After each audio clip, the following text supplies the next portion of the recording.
A service of KIBMradio.com, the Internet's home for an all old-time radio.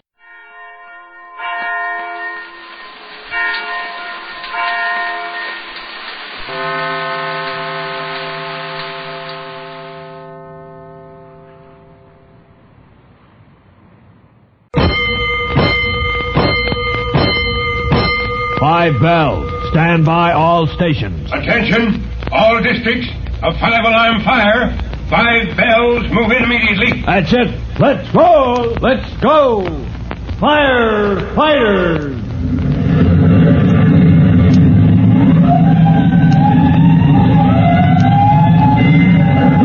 Presenting Firefighters, the true-to-life story of our unsung heroes who stand ready to ride by day or night against our most murderous enemy, the demon of fire.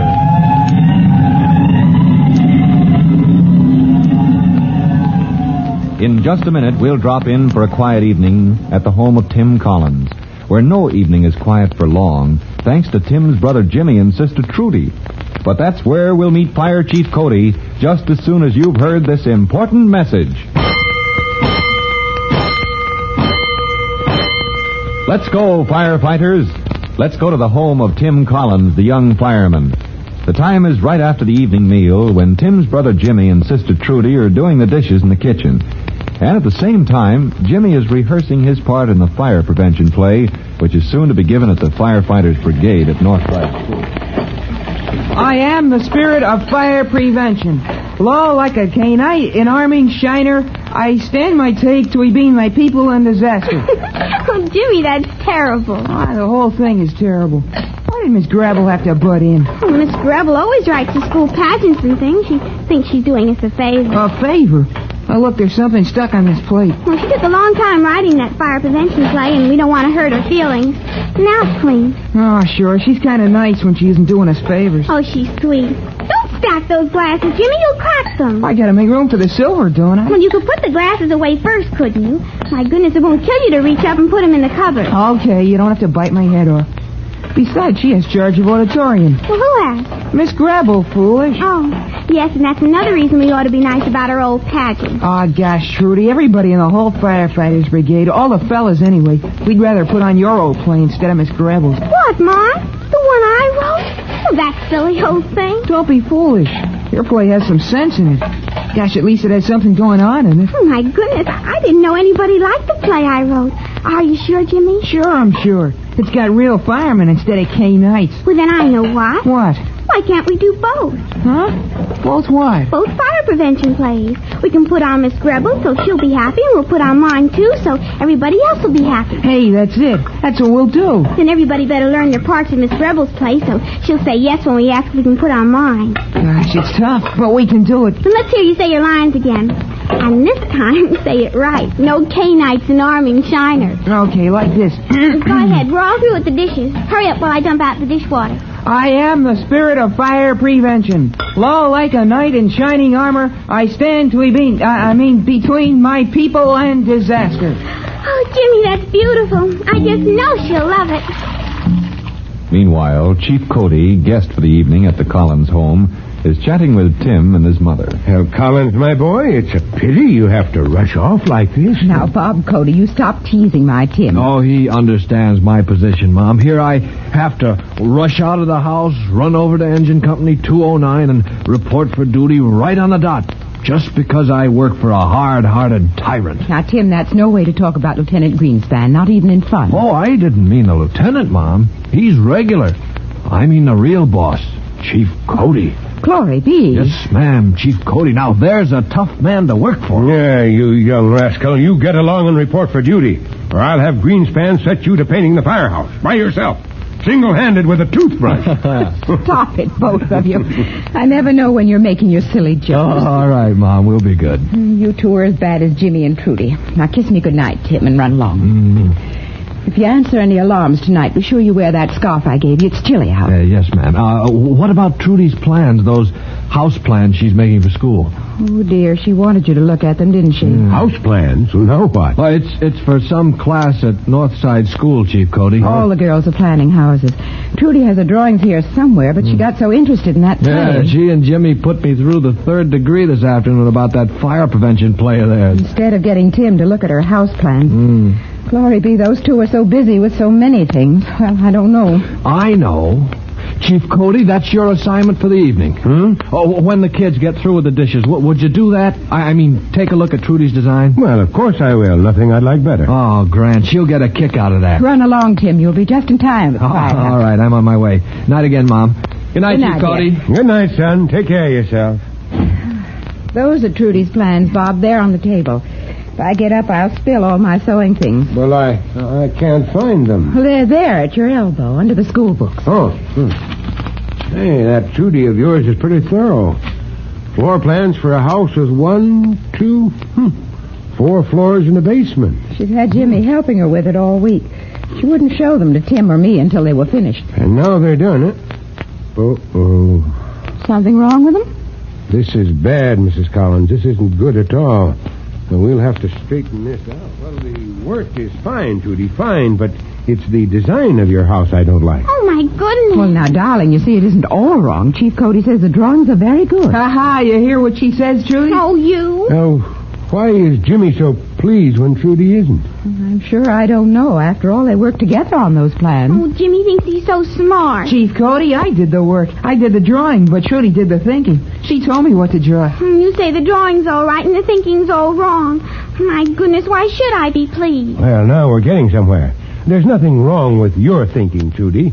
It's the thinking of the architect who thought up this plan in the first place that I don't like. Architect? The designer, man who first laid out this kind of house. Oh, but I don't know any architect, Chief Cody.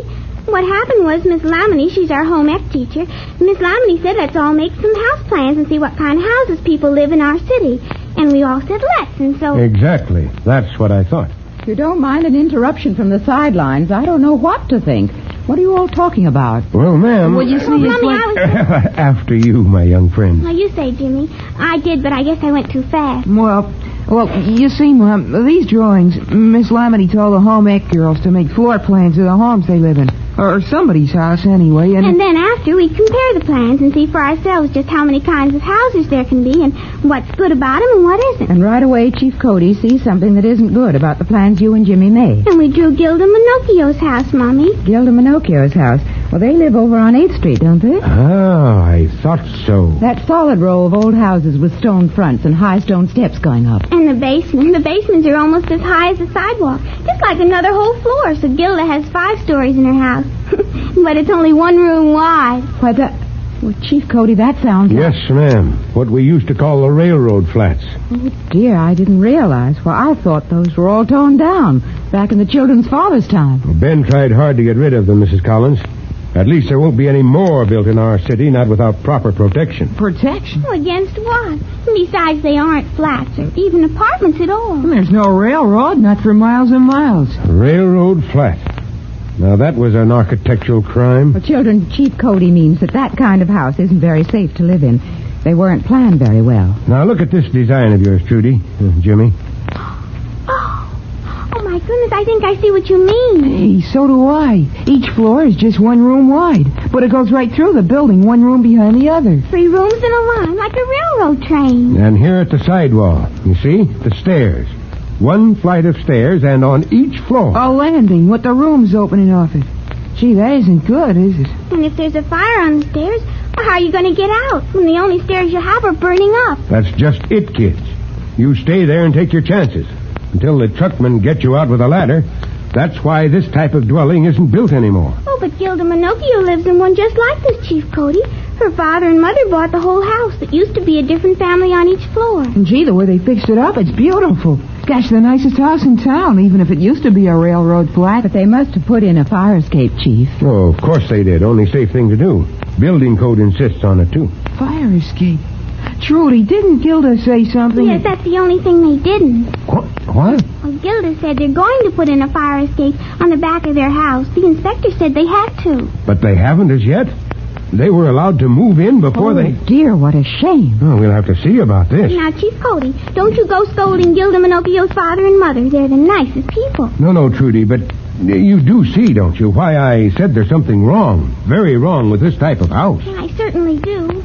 That old architect just didn't think about fire hazards. And now I can give a real speech when I show my design to Home Ec class.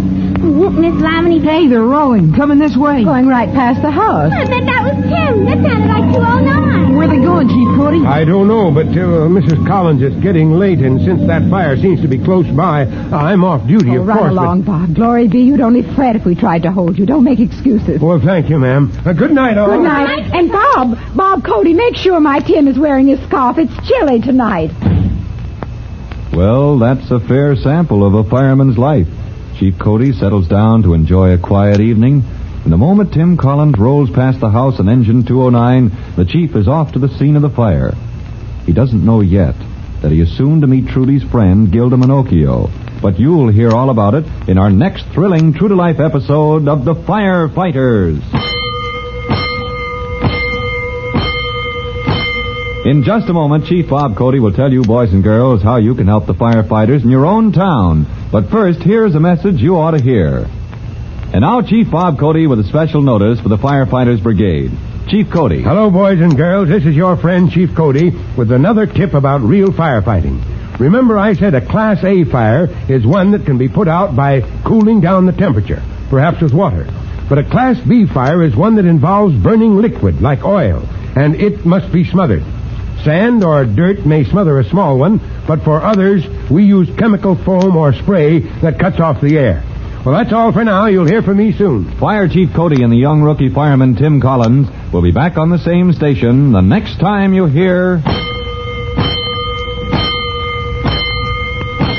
That's it. Let's roll!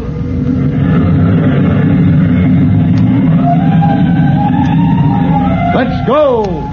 Firefighters!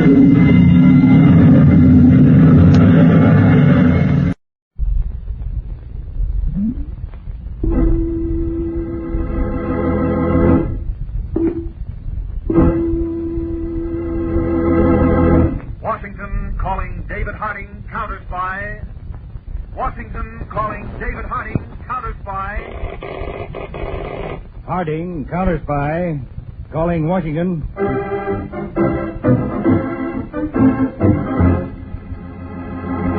United States Counterspy, especially appointed to investigate and combat the enemies of our country, both at home and abroad.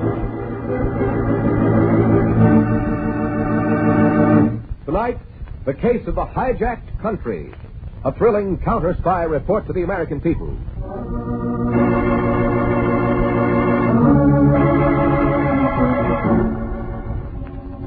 One evening in the assembly hall of Counterspy headquarters in Washington, Chief David Harding was addressing a Counterspy training group of over 100 young men and women. Lecture 17, Technique of Modern Revolution. In years to come, many of you will serve in foreign posts, and I want you to know how a few daring individuals can seize an entire country. In former times, pitched battles were fought. In modern times, control is cleverly seized by shrewdly planned action. Battles come later. Maybe. Now, this technique of revolution may also be used for other purposes. As we learned when I recently sent my assistant Harry Peters to Costaguana in South America, where, as you know, the United States is interested in Las Rosas pitchblende mines for uranium. Peters. Yes, Mr. Harding. With that map, will you tell the group something about Costaguana? Well, Costaguana lies on the east coast of South America, neighboring on Puerto Blanca. Spanish is the language of the population, mostly farmers and ranchers, of 1,200,000. A close friend of the United States, Costaguana has no army, only a national police force of some 800 men. Las Rosas pitchblende mines are in the mountains, here. And that was where I reported to the administrative officer, one Colonel Juan Martino.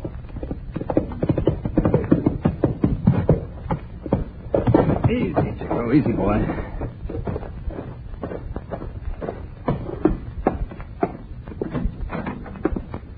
I beg your pardon, Colonel Martino? Yes, senor? I'm Harry Peters, United States Counterspy.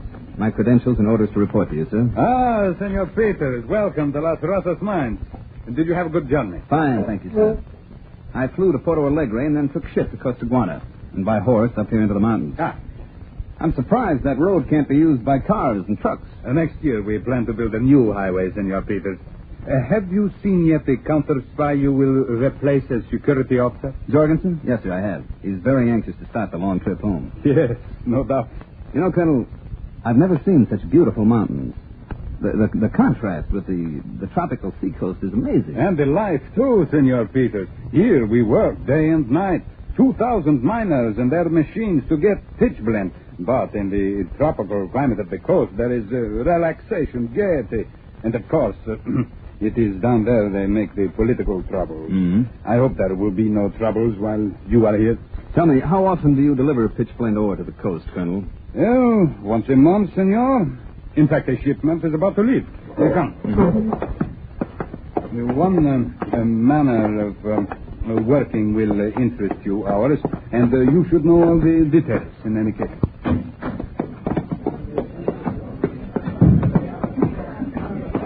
Do you keep an armed force here, Colonel? A few men, senor. But when we send the ore down to the port, police are sent from the capital to various danger points on the road. We take no chances. I see. My duties, I understand, include riding down with the ore shipment next month. Yes. But this time, of course, you need not go, since the other counter-spy starts his journey home.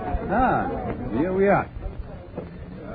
Well, that's quite a sight, Colonel. You see those carts, each drawn by 8 mules with bells and handled by a driver and a relief man? Oh, yes. Now they are about to start. So long, Jorgensen. Give my regards to Mr. Harding.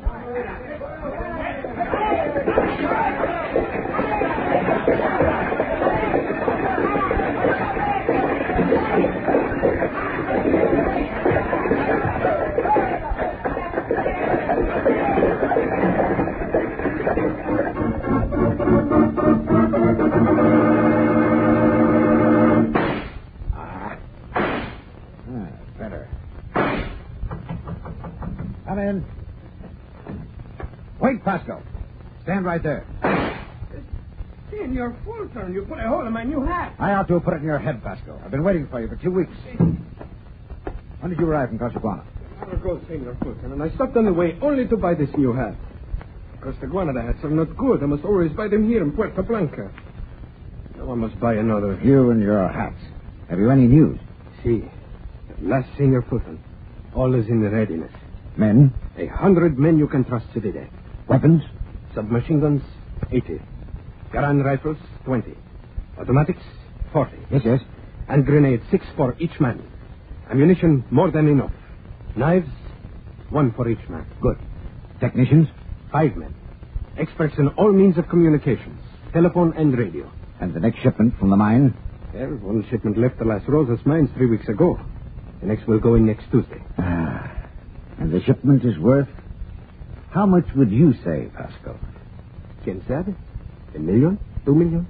10 million. I am overcome by amazement, senor, every time I reflect upon this scheme of yours. To steal an entire shipload of uranium ore. Steal a shipload? Why, Pascal, we're going to hold up an entire country. The greatest hijack in history. Making prisoners of over 1 million people for as long as we need. And right under the noses of the whole world. Why, we'll knock their eyes out. Like this. 1, 2, 3.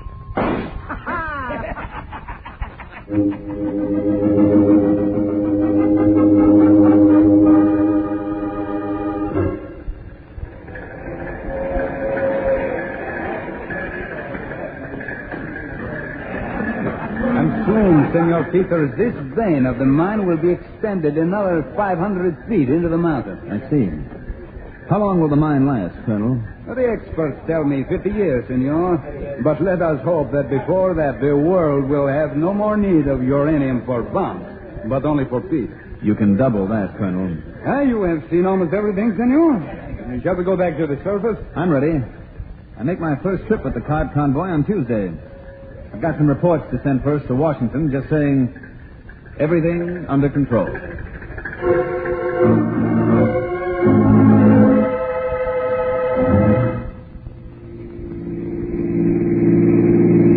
a moment, Senor Fulton, we will be at the presidential palace of Costaguana. No danger of President Ramos changing my appointment, is there, Pascal? Oh, no, senor.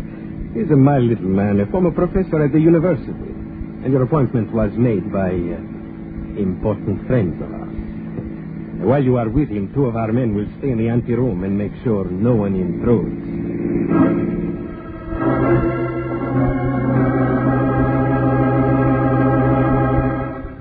And it is an honor to Costaguana, Senor Fulton.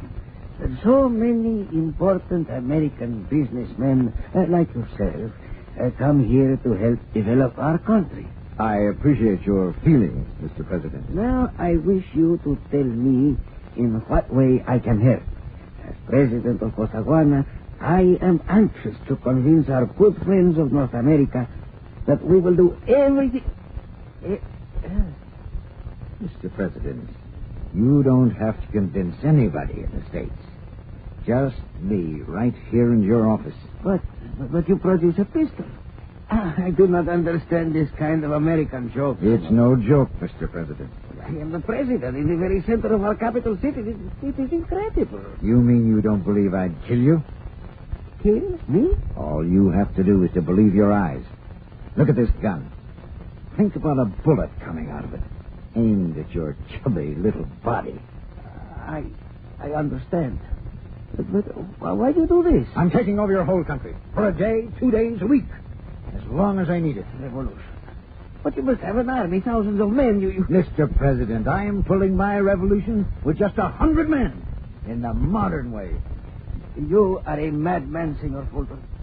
Am I, Mr. President? Why, your country has no army, so I need only 3 points of control. You for the top authority, communications, and the police. With those in my hands, everything will seem to go on as before, except for this gun aimed at your stomach. The greatest hijack in the world, the whole country. Simple, isn't it, Mr. President?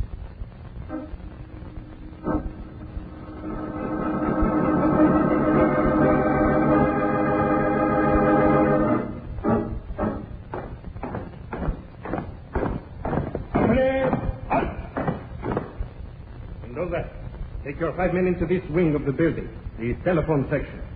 Proclaim the revolution in the name of the people, and kill any of those people who make trouble. What?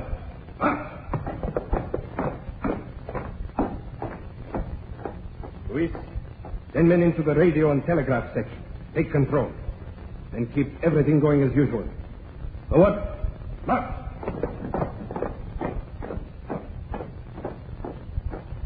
All right, the rest of you, with me into this wing. The administration. Come.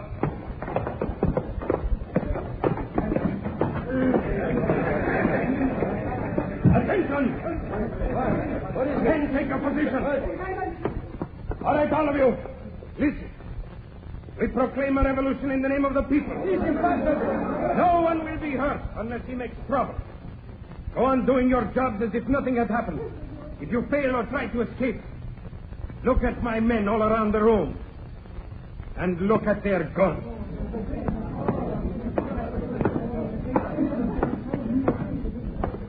You, senor. You are the director of communications? Si, but please have your revolution, but do not disturb us. You will make no trouble? Oh, no trouble. I only want everything to go smoothly. It is very hard to make things go smoothly. I do not want your revolution to disturb everything. Very good. A healthy way to feel. The rest of the building is already in our hands. A man trying to escape. Shoot him, you fool! Silence! Silence! That is what happens to anyone who makes trouble. Is that clear? Now, Senor Director. You will pick up that telephone and connect me directly with the office of Presidente Ramos. What? The direct private number. This is the only. Please do not disturb the communication. I will take that telephone. Hello. Senor Fulton, it is Pasco. We are in total command. Good work. And on time, too. President Ramos has just signed his first order. But, of course, you know what it is. Si, Senor Fulton. We will transmit that order at once.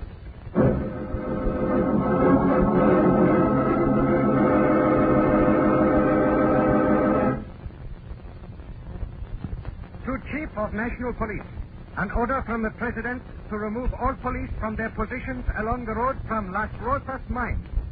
Presidente Juan Ramos.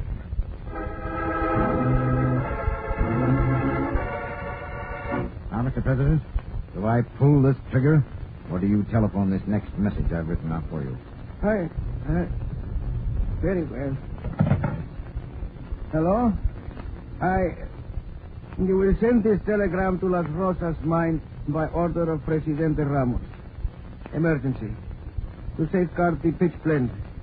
The shipment will be taken by the convoy not to the freighter USS Flygull as previously ordered, but to the independent freighter at Pier 14. Signed, Ramos, Presidente.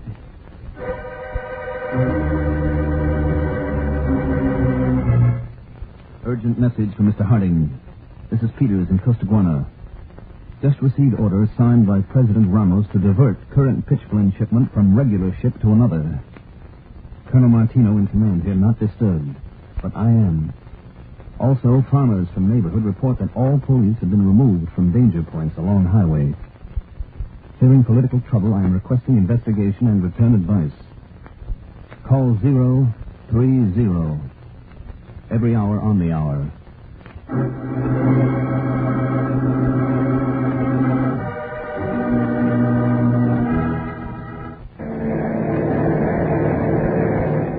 Mr. Harding will reach our destination in about 2 hours. Thanks, Edward.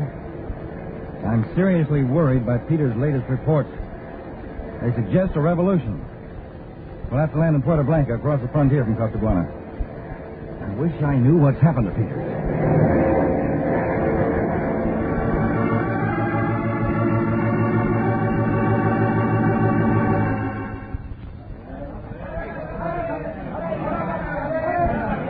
Senor Peters, the convoy is ready to leave the mine. Colonel Martino, I beg you once more, telephone the President's office for a confirmation of this order to deliver to a different ship. I'm a soldier, senor. I cannot question orders. Colonel, look. Just arriving. Isn't that a detachment of mounted police? Ah, yes. You see, senor, your field was fully. Martino? Martino, I am Captain Potts. I have orders to escort the convoy to the harbor with these 50 men. Very good, Captain Pasco. This is Senor Peters of the United States Counterspy. Ah, you will be with us, senor? Yes. Colonel Martino, do you know this man? No, but still he has the order. Colonel, the police have been removed, and now this officer you don't know with a police detachment you didn't expect. See, Senor Peters. Captain Pasco, will you and your men please dismount? The convoy cannot start. The women's waiting. Wait. My orders are to start at once. Captain, you take your orders from the colonel. I do not take any from you, Counterspy. And arrest the Americans. Wait, Captain. Be quiet, Colonel. What? You will be shot next, Counterspy, unless you do obey orders. Not your orders. Pasco, come back here. Captain, he is running away. Sergeant, take 2 men and follow him. The rest of you, start the convoy.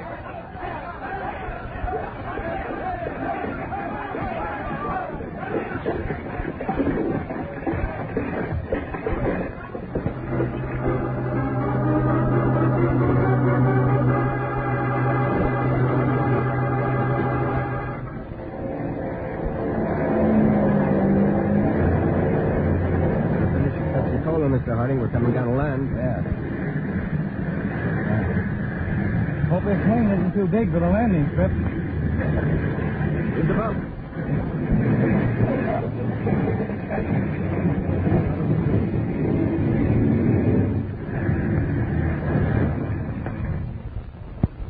Edward. Let's go. Oh, that's Peter, Mr. Harding. Got here safely. Hello, Peter. Hi, Edward. Well, good to see you, Peter. Had a narrow squeak, huh? Yes, after I broke away from that phony police captain, Pasco, 3 men trailed me for about 6 hours as I headed for the border in this rendezvous point. Yeah? I lost them early this morning. Peters, we've had some reports during our flight from the secret listening post we maintain in Costaguana. Yes? There doesn't seem to be a real revolution going on. Neither the radio broadcast nor the newspapers have mentioned it. But communications and the police and President Ramos seem to be under outside control. All to steal that shipment of ore. That's scheme, Mr. Harding. Well, who's at the head of it, Peters? No idea at all. Well, whoever it is certainly understands modern methods. All he sees were the 3 things he needs most: authority through the president, force through the police, and communications. But why steal a shipload of pitch blende ore? Well, it might be transferred to other ships at sea under the orders of some country that need uranium. It would all have scattered before anything could be done. What are our chances now, Chief? You got your shortwave radio, Peter? Yes. Now, we'll use that to reach our listening post in the capital of Costaguana. Pull together a force of armed men. And we'll meet them at the seaport at the point where the highway from the mountains reaches the dock area. Let's go.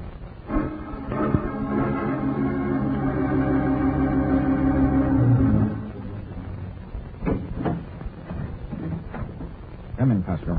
Si, senor. I see everything is calm elsewhere in the presidential palace. And it's calm in here, too. Ah. El Senor Presidente. Sleep. Collapsed. I'm dead myself. Haven't slept for 48 hours. Have you got any news since that counterspy escaped you? Si. When I came into the city just a while ago, I obtained several reports from our own observers. There are rumors around the city of other counterspies. Other counterspies? Si. How did they get into the country without my knowing? Rumors say they came from over the frontier. And you've got to assign men, not police, but some of our own men, to hunt them down and kill them. I will do so. Now, the convoy from the mine. It's due to arrive at the ship at 7 tonight, right? In 2 hours. Good. You go and send the men out after those counterspies, then phone me here and I'll join you at the ship. Now go on, get going.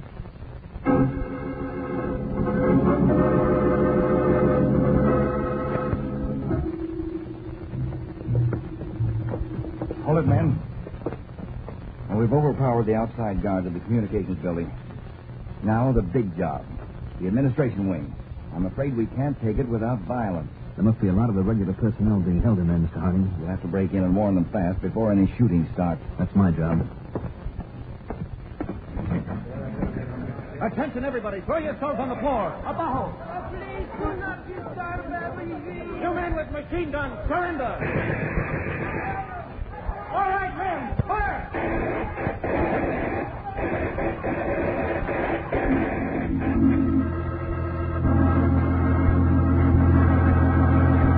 From United States Counterspy, Chief of National Police. Criminal revolutionary plot exposed. Attempt to steal entire shipload of pitch blende ore. Your loyal cooperation requested. We have just learned that the convoy is already at the dock. Please concentrate every available man at Pier 14. Counterspies will meet you there.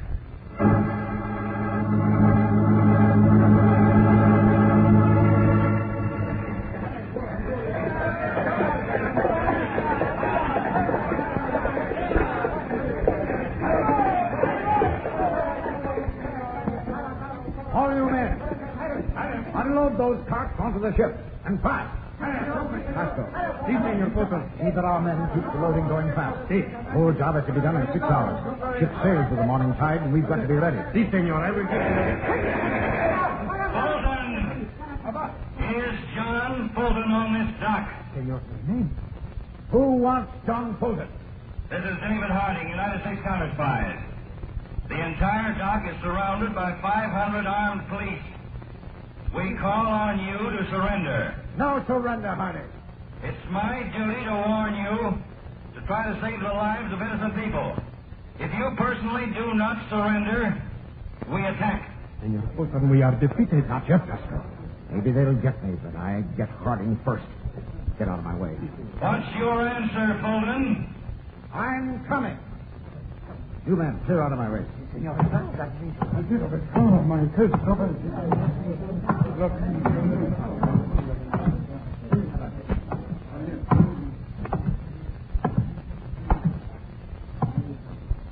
Which one of you is David Harding? I'm Harding, Fulton. Tell your men on this dock to drop their weapons. You drop that pistol. The light's not good here, Harding. Step out where I can see you better. With pleasure. But don't try anything.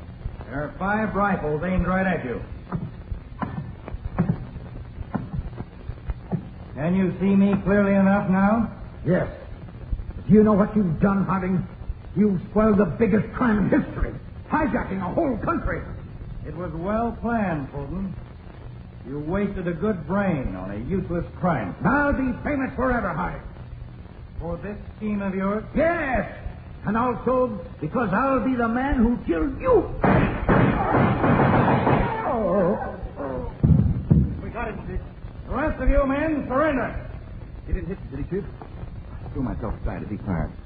One bullet got me in the arm, the left arm. We'll get you to a doctor. No, it's a flesh wound. We can bind it up for a moment.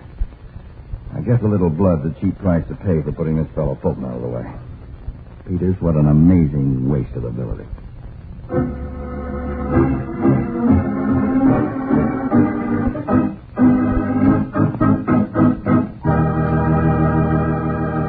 Tonight's Counterspy program originated in New York and was directed by Leonard L. Bass, dramatized by Paul R. Milton, and featured John McLaughlin and Mandel Kramer with music by Jesse Crawford.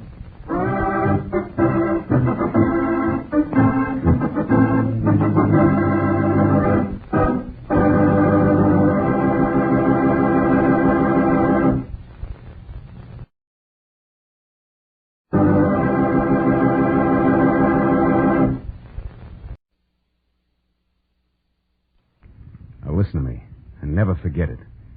Crime is a sucker's road, and those who travel it wind up in the gut of the prison or the grave. There's no other end, but they never learn. It was ugly from the start this time. Vicious blackmail that mushroomed into murder, and all because a wild artist on a hilltop, a man in a wheelchair, and a red-haired manicurist were held too tight together by one small ebony link. From the pen of Raymond Chandler, outstanding author of mystery, comes his most famous character and crime's most deadly enemy as we present The Adventures of Philip Marlowe.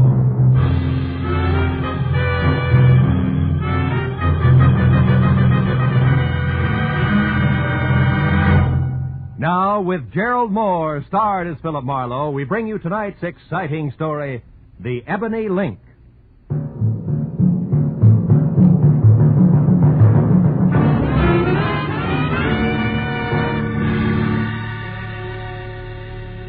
Spent a dismal day tracking down another wise guy who thought he could see fast money over the sights of a 45, but who ended up like they all do.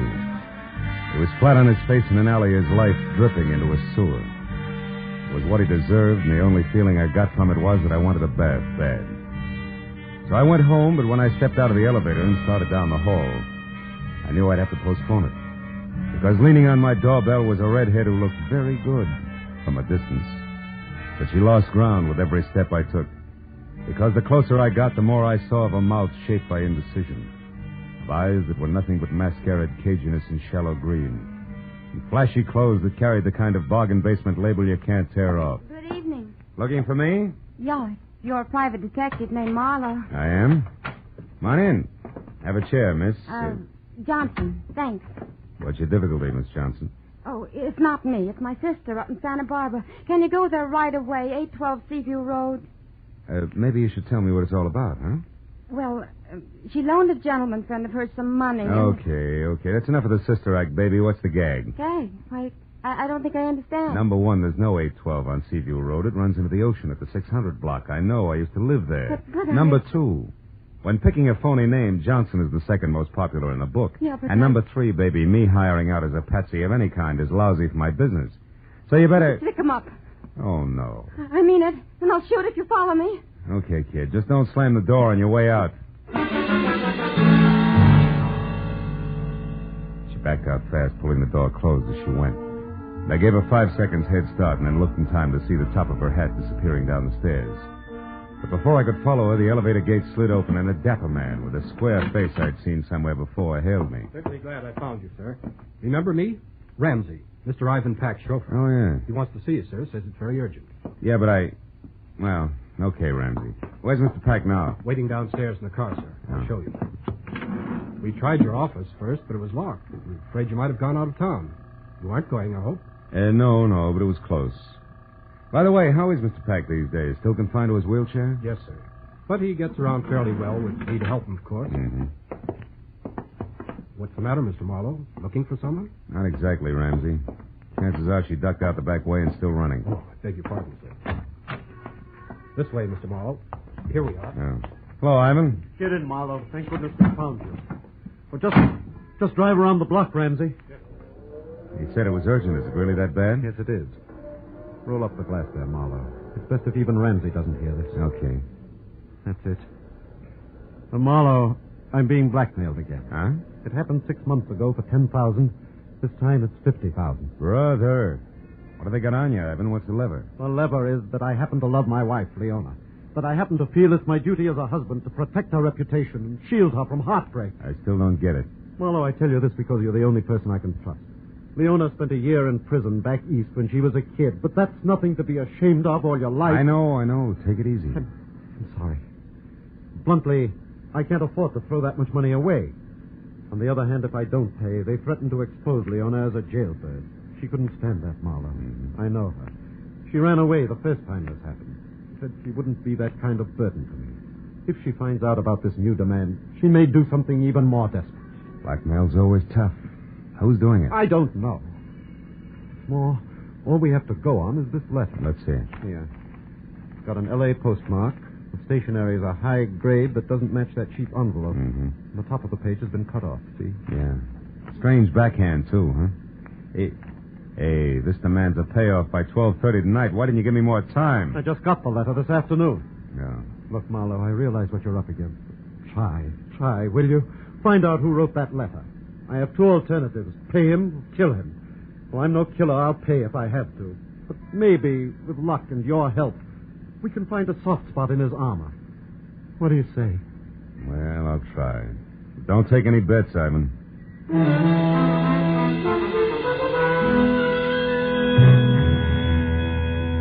Ivan said he'd be in his office all night, then dropped me off at home where I got in my own car, pulled around a big gray sedan in the driveway, and hauled a small sample of the blackmail stationery into the police lab. There I got a break. The boys had it classified in 30 minutes, and after another 30, handed me the names of 2 business houses and 12 hotels in the city that used it. Too many to check in the time allowed, so I called Ivan Pack and started down the list. He stopped me at the 4th hotel, which was the Beverly Crest, with the word that his wife Leona had spent a lot of time and money shopping in the hotel's exclusive arcade. So I drove out to the Beverly Crest, watching a big gray sedan in my rearview mirror most of the way. But in the hotel, I killed another hour drawing blanks, even at the writing room blotters. Until, on the way out, I got another break. The beauty shop was closing for the night, and inside, slipping a coat over her manicurist's uniform, was a redhead. The same redhead who had tried to sack-track me to Santa Barbara. I followed her out of the hotel, and when she got around to the back, I stopped her. What do you want? I got curious about your sister. I don't know what you're talking about. I don't have a sister, and I never saw you before in my That's life. wishful thinking, baby. You can talk here or over a desk at police headquarters, but you're going to talk. Now, which is it? Wait a minute, no cops. All right. Okay, Marlowe, sure. I'll talk. I got a sister in Santa Barbara, all right. She's a mermaid. She comes up once a year to fish for seagulls, and she wanted you to bait the hook. Come on. Straighten it out. You're smack in the middle of a lot of trouble, and it's getting deeper fast. Believe me. No, I'm not, wise guy. You're in the middle. In fact, you got trouble right behind you. Stop. Oh!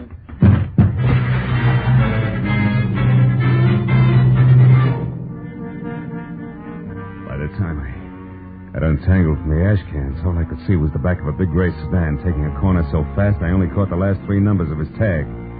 440. But as I stood up and dusted myself off, I saw something black and shiny. It was a 5-sided ebony cufflink. I dropped it in my pocket as I went inside the hotel again. The 5 to a bellhop got me the manicurist's real name, Rhea Fleming. But even a 10-spot failed to raise her address, so I called my client again, tried Rhea's name on him. When that missed, I asked permission to go and see Leona about it. That got me 60 seconds of argument, 10 of dead silence, and finally a very reluctant okay from Ivan. 20 minutes later, I pulled up at 94 Camden Drive, in front of a house sprawling in Spanish that was home to Ivan and Leona Pack. And the delicate, dark girl with the shy gray eyes who answered the door was Leona herself. Yes? I'm Philip Marlowe from the Sequoia Credit Adjusters, Mrs. Pack. I'm told you patronize a manicurist, Miss Rhea Fleming at the Beverly Crest Hotel. Why, yes, occasionally. Is anything wrong? Oh, no. Nothing serious at all. May I come in? Oh, of course. I'd like to ask you a few questions about Miss Fleming. Well, I really don't know her very well. Oh, I understand that. But you might know where she lives, for instance, huh? Well, I did happen to drop her off one evening Oh? at the corner of Sunset and Mariposa, I think. Oh, won't you sit down, Mr. Marlowe? Thanks. Where did she live before she came to Los Angeles? I have no idea. You don't, huh? Well, do you happen to know if she writes in a heavy, angular backhand? A heavy... Mm-hmm. Mr. Marlowe, may I see your credentials? Why, of course, if you wish. No, don't bother. It's happened again, hasn't it? Ivan's received another letter, and I'm... Who are you, really? Private detective working for Ivan? Oh, that's a cheap trick, I admit it. But we wanted to keep this from you, Leona. I won't let it happen. Now, wait a minute. Listen to me. Ivan's doing everything possible to stop this business. Now, give us a chance. You're running away now. It would be the worst thing you could do to us. It's so terribly unfair, Marlowe. We're on your side. Don't you understand that? And you're in a position to help us if you will. Marlowe, is it Rhea Fleming? Well, she's in on it, but not alone. She doesn't have the brains. But whoever is behind it belongs to this ebony cufflink. Ever see it before, Leona? Think hard. No, I haven't. Oh, it's too bad. Well, do you happen to know anybody who drives a big gray sedan? The license number ends in 440. Well, that might be Bruce Moracek. Moracek, who's he? An artist Ivan hired to do a portrait of me. Mm-hmm. Picture isn't finished yet. It may never be. Bruce is too temperamental and exacting. But why did you ask about him, Marlowe? Oh, because I've been tailed by a gray sedan since I first started in this mess. Oh, it couldn't be Bruce. I'm sure of that. Now, we'll see. And, Leona, until you hear from me again, promise you won't do anything rash, huh? Where are you going now, Marlowe? Put some pressure on Rhea Fleming. Her character has all the sterling qualities of mud pie, and I think she'll crack just as easily. So long, Leona. I'll call you. In spite of what Leona had said, I still thought there might be more to Bruce Moracek than ever got on canvas. When I was out of the house and halfway to my car, I knew I'd have a chance to find out because across the street, a door flew open on a big gray sedan. Better than 6 feet of swarthy but handsome man clambered out and rushed toward me. It wasn't the lock of black wavy hair that dangled dashingly over one eye, but the fact that his hands were curled into very large fists. It gave me a definite them or us feeling about him, and the closer he got, the more certain I was that I'd have to let him have it first. And when he got within reach, I did just that. Hi! And why are you taking that one over, chum? Try this. How long have you had on that polo shirt? Speak up. All day. Confound you. But you don't have to knock me down to find that out, you idiot. No, it was faster that way, and I'm not through yet. You've been tagging me all night, and I don't like it. How come? You wouldn't understand. Try me. Come on. I haven't got much time. All right. Until yesterday, I was working on a portrait of Mrs. Pack. Yeah? She's an exquisite subject, but I quit because it became impossible. Mm-hmm. She's being so upset by something or someone she doesn't even look like the same person from one day to the next. And that's supposed to explain why you've been tailing me all over town? I told you wouldn't understand. A portrait artist is not only a painter. He isn't, huh? He must be a psychologist, a doctor, even a detective if necessary when his subject's beauty is being destroyed before his eyes. Oh, come on. It's true. Hey. So I followed Mr. Pack to you and you to the Beverly Crest Hotel because you are up to something. I want to know what it is. Mm-hmm. Naturally, it wasn't you who put the slug on me at the hotel, huh? The what? The slug. Slug. No. I saw you walk around to the back, but the time I got there, a car was driving off. I thought you were in it, so I tried to follow, but I lost it. Yeah? And then I came up here. Well, let me tell you something, Moracek, for your own good and your subjects. If you're on the level, go home, and if you're not on the level, brother, you better get out of town while you still can. Good night!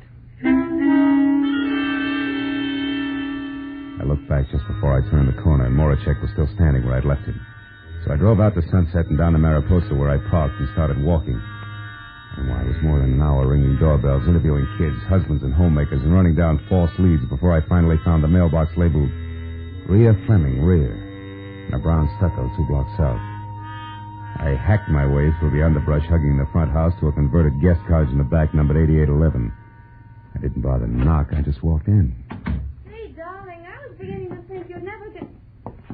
Milo, get out. Get out of here or I'll scream. I scream louder. Who's the boyfriend you're expecting, Rhea? I don't have a boyfriend. It wasn't your grandfather that piled me up at the hotel tonight, baby. It's your last chance. Who was it? I don't seem to recall the incident you refer to, Marlowe. Now, listen, jerk. You're in a rotten blackmailing game right up to your earrings. And what's more, your extortion letter went through the mails. You get that? That's a federal rap. You can't beat it. And I'm going to see that you don't because I'm sick and tired of fooling with you. You're too stupid to realize when you're licked. Federal rap? I didn't know that, Marlowe. Who are you calling? Cops, of course. I'm through. I'm putting you out of circulation right now. No, wait. Don't do that. I'll tell you who's with me. Okay. No, I can't. Rhea, come back here, you fool! No, Rhea! Holy smoke. Rhea, who was it? Who did this? Gee, I didn't figure it'd go this far. I just didn't realize. No, I guess you didn't, baby.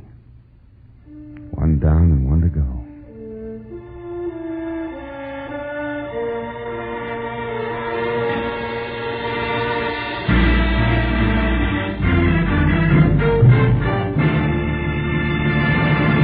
In just a moment, the second act of Philip Marlowe. But first, if you like the weather here, cloudy with threats, torrid with action, showers of trouble later tonight and tomorrow, you'll find more of the same on Sundays when Danny Clover and Sam Spade go into action.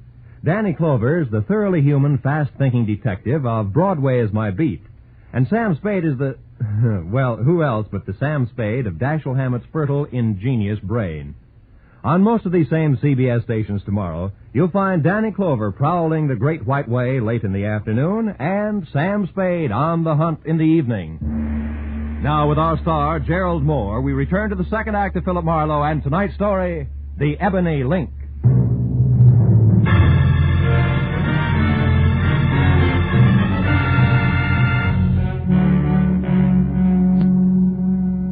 As Rhea Fleming's face relaxed in death, the gaping, frightened people who make up every street scene began to gather. And as each newcomer timidly edged forward and then caught his breath at the sight of the dead girl, and in a small, tight voice asked whoever was standing next to him what had happened, only one thought kept running through my mind. Leona's blackmailer and the murderer of Rhea were one and the same.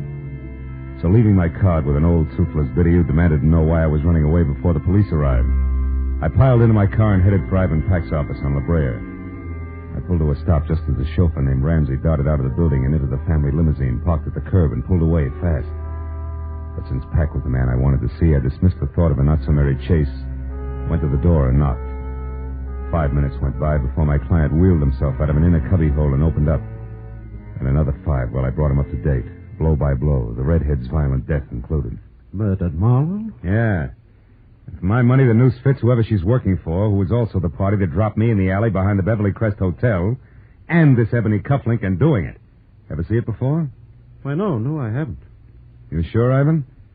Sure it wasn't once holding a lot of fancy shirt together for one Mr. Morocek, maybe? Bruce? Well, why him, Marlowe? Because he's been tagging me all night. Say, tell me, Ivan, how well do you know him? I met him about 6 or 7 months ago at my club. I don't remember who introduced us. Yeah, well, that fits. The blackmail started just about that time. Now, look, just to make it a little tighter all the way around. You can't recall who recommended him to you as just the right man to paint Leona's picture, can you? No, I can't. Uh-huh. But on the other hand, Marlowe, neither can I recall having heard anything bad about him. No. Now, look, you say he's been following you all night. Close enough to do a time step. What are you getting at? Just this. Was he around the place where the girl was killed? Well, to my knowledge, no.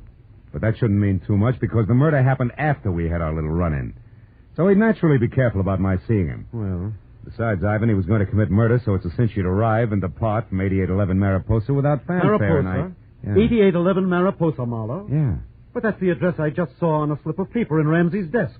There was a phone number, too. Wait a minute. Your chauffeur has Rhea Fleming's address? Yes. Here, get hold of my wheelchair. Sure. It's that far desk there, just inside that partition. You know, Ivan, when I pulled up outside here, I saw Ramsey leave. You know where he was going? Yes, he was going to dinner.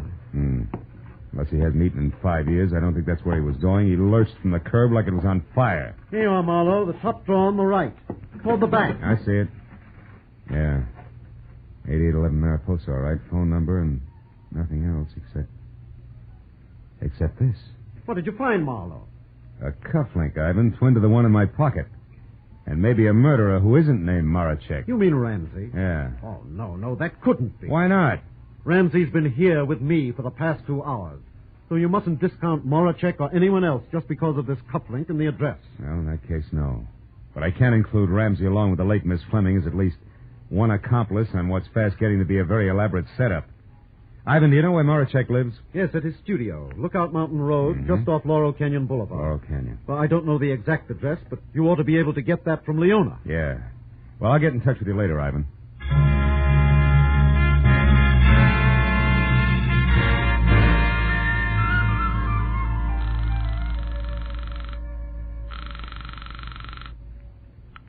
Hello?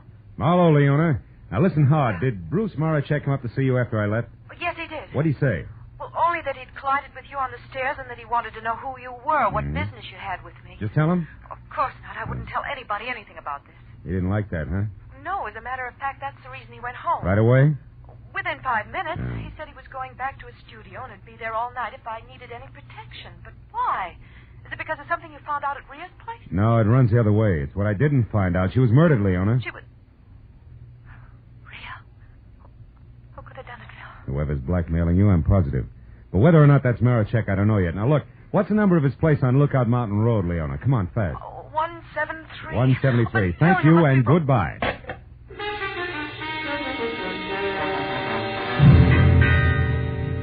I was 20 minutes wriggling through the thick Hollywood traffic to Laurel Canyon, then another 10 climbing Lookout Mountain Road, which was an abrupt spiral of macadam that belonged in the Alps. So when I parked away from the bay window with roof that was numbered 173, and started up through the junior jungle that led to the front door, it was exactly 10 o'clock. And considering the zest of my last meeting with the artist, a good time for me to be careful. So when I knocked on the heavy oak that showed splashes of yellow at the threshold, I did it with the barrel of my .38. When I got no answer, I tried again, louder. It was then that Marachek replied, but not as I had expected, because he was behind me. And his greeting was a fist the size of a cannonball coming at the side of my head, fast. And now, Marlowe, I'll take your gun here. And if I have to use it, I will. No doubt. It worked before. Huh? What are you talking about? Come on, Buster, get off it. You act like a paint. Let's not waste each other's time. All right. Then inside, Marlowe, where we can get to the point fast and in privacy. Go on. All right. The door is not locked, detective. I don't know what you want here, but I'm going to find out, believe me. You can skip the thumb screws, Rembrandt. I'll make it very plain for you. I want to know why you think you can get away with a doubleheader like blackmailing Leona and murdering your own accomplice. Any comment? Yes, you're either stupid or a raving maniac. Now listen, Marlowe. No, Marachek. you listen to me. Leona Peck is a good friend of mine, Marlowe. I'm very fond of her. I'm not going to stand here and be accused of blackmailing her. And I suppose that talk of murder at 8811 Mariposa also offends, huh? It does. And until you mentioned it, Marlowe, I didn't even know Leona's trouble was blackmail. And as for a murder at something or other Mariposa, I have been here painting since I last saw you. Which who will swear to? Nobody. Ah. But if you will step over here, you can see that this canvas is fresh, that the paint is still wet. It was my chance. The second he got in front of his canvas, he forgot he was holding my .38 in his hand. And as he talked, he pointed with the barrel like it was a paintbrush. When I was close to him and my right foot was against one leg of the easel, the time was right. Marlowe, are you satisfied? Not quite. Mr. Marachek. Now, since I'll also use this gun if I have to, get up. Stand over there against that wall. Come on. You're going to get a chance to tell that story again, Bruce boy, but this time to the police. And I... Hey, Marachek. What? That painting there. That's Leona, right? Huh? Of course that's Leona. Does it look like a battleship? No comment. But also, Marachek, it looks like a lot more, and by that I mean the answer to who's both the blackmailer of Leona and Rhea Fleming's killer. Now I think I know. Apologies and farewell, Buster. You're nothing worse than a sucker. But Marlowe, I don't understand. Where are you going? To Leona's place. Friend Ramsey is due there at the moment, and that may mean murder again. So long, Rembrandt.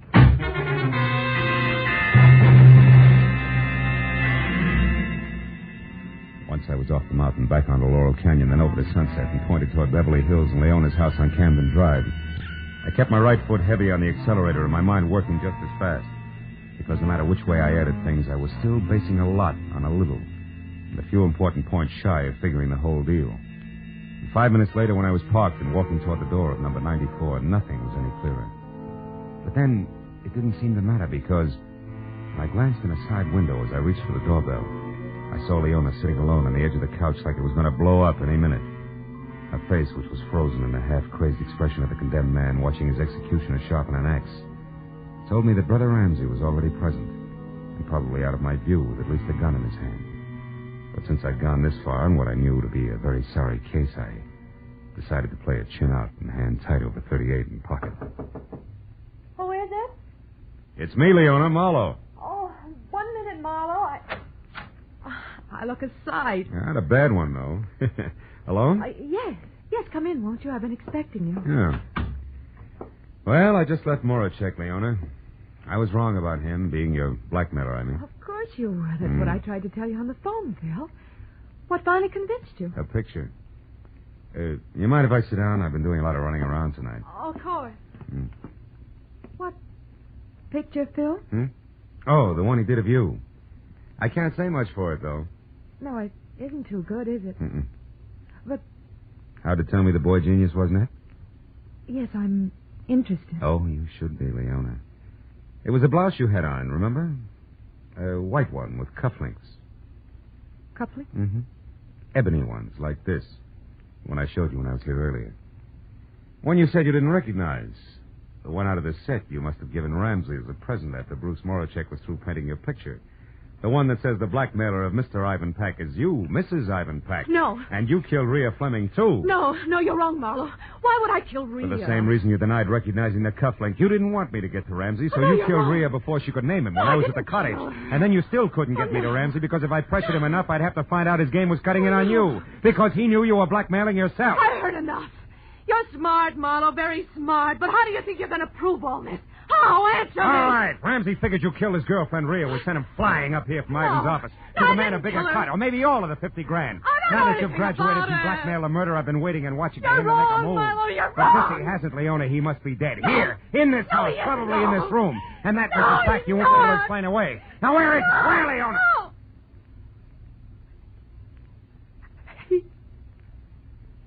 He's there, Marlowe. Behind the couch.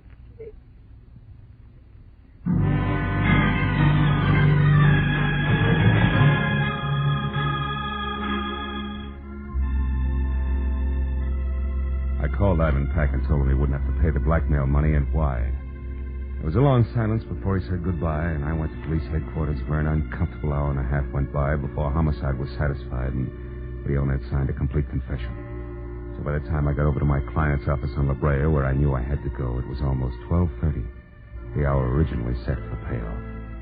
When I was inside and sitting next to the man in the wheelchair whose watered eyes never left my face, it was exactly that, straight up and down. A little clock in the corner of the room said so. Well, Marlowe, I just saved $50,000, didn't I? Maybe a little more than that, Ivan. Maybe unhappiness for years to come, huh? Yes, I suppose so. Leona wanted two things, Ivan. Your dough and Bruce Moracek. She didn't get either one. The 10 grand you paid the first time and the money she was going to get tonight would be a bait. Catch a starving artist. But I was wrong about him. He wasn't interested, except as an artist. And your chauffeur and your wife's manicurist knew enough between them to try to get a piece of that dough for themselves. Yes, I owe you a lot, Marlowe. Oh. After all, I just said I saved $50,000, didn't I? Even though I lost a wife. Good night, Marlowe. I'll talk to you tomorrow. Sure. Night, Evan.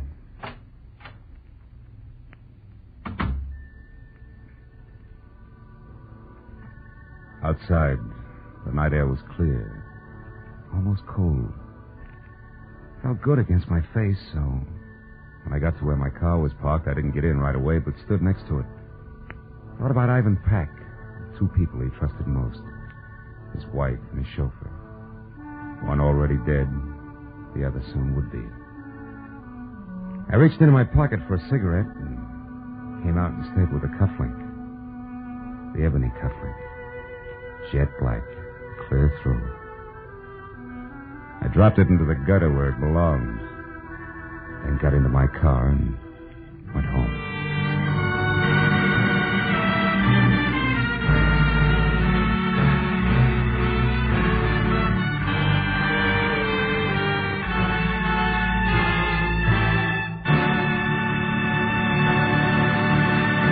The Adventures of Philip Marlowe, created by Raymond Chandler, star Gerald Moore, and are produced and directed by Norman MacDonald.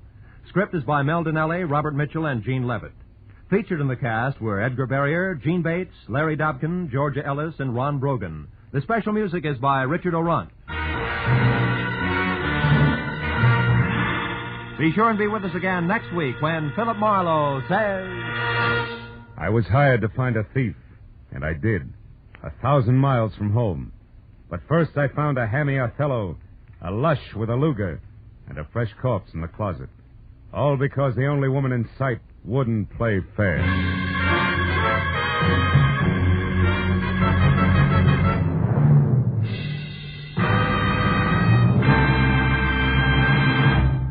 There's gold in them trills when just a little bit later tonight, Sing It Again comes along, offering a grand prize of $52,000 to some lucky CBS listener. Phone calls will be going out to listeners from coast to coast asking for answers to the merry, tuneful riddle songs, which, if you solve one correctly, gives you a chance at the fabulous Phantom Voice Award. Tonight, it's 27,000 in wonderful prizes if you can tell who the Phantom is, plus 25,000 in cash if you can answer one more question about him. So stay tuned to CBS for Sing It Again, which comes along later tonight, and for Gangbusters, which follows immediately over most of the same CBS network stations. This is Roy Rowan speaking.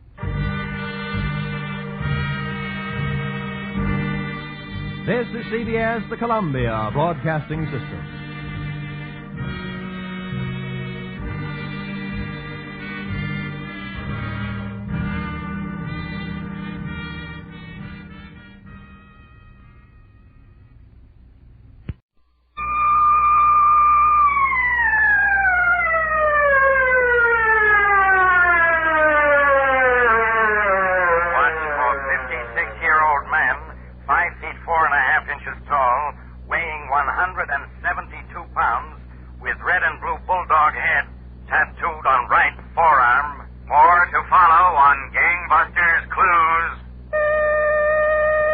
Gangbusters, the only national program that brings you authentic police case histories, has asked Captain O. Thornton Link, former Chief of Detectives, Police Department, Danville, Virginia, to narrate by proxy tonight's case. Captain Link. Thank you, and good evening, Gangbusters listeners. It was about 10 minutes to 9 on a pleasant winter morning of February 1954 when John Wilson approached the front door of the Danville, Virginia bank in which he worked. He inserted his key in the door. As he opened the door, he heard footsteps behind him. I'm going in with you, Mr. Wilson. Oh? Oh, one of the messengers from the main bank? Never mind the questions. Move on in. Hey, be careful with that gun. I'll be careful. Inside and shut up. Look, what do you want from me? I'm just an employee. Sure you are. You know the combination of the vault, too. You're going to open it for me. But I don't know the combination. Look, Mr. Wilson, I happen to know that you're the only person besides the manager who does know the combination. Now, you want me to use this gun? All right. Well, let's get to the vault. Go on, you lead the way. You know you won't get away with this. I ain't worried. Okay. Now open it. No funny business.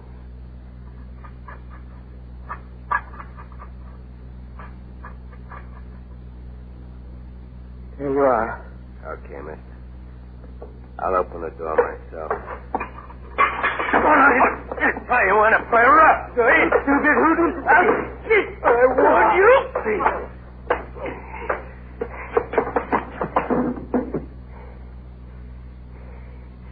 Next time, maybe you'll listen. Within a few minutes, Gangbusters listeners, the lone bandit looted the bank vault of almost $35,000. About 5 minutes later, another employee arrived at the bank, found the injured man on the floor, and immediately called police headquarters. I answered the alarm, taking Sergeant Lewis Hance with me. John Wilson had not yet been moved, and I remember bending over to talk to him. How do you feel now, Mr. Wilson? Not so good. My head, I'm so dizzy. An ambulance is on its way. Should be here any minute. I tried to stop him. Can you remember what he looked like, Mr. Wilson? Not too well. Oh, my head. Maybe we'd better save this questioning for later. No, I'll tell you what I can. He knew all about me and the bank. I never saw him before. He kept a muffler around his chin, but I'd recognize him again. How tall was he? Oh, about like me. Short. Mm-hmm. Now, that's an ambulance, Mr. Wilson. Good. I'll be down at the hospital to talk to you later. Oh, Captain. Yes, Lou, what did you find out? There's someone outside that might be able to help us. A girl. Okay, let's go see. Oh, wait a second. Here's the ambulance crew. It's right over there, Doctor, near the vault. Now, about the girl. Where'd you say she is? We're waiting outside. Good. Come on.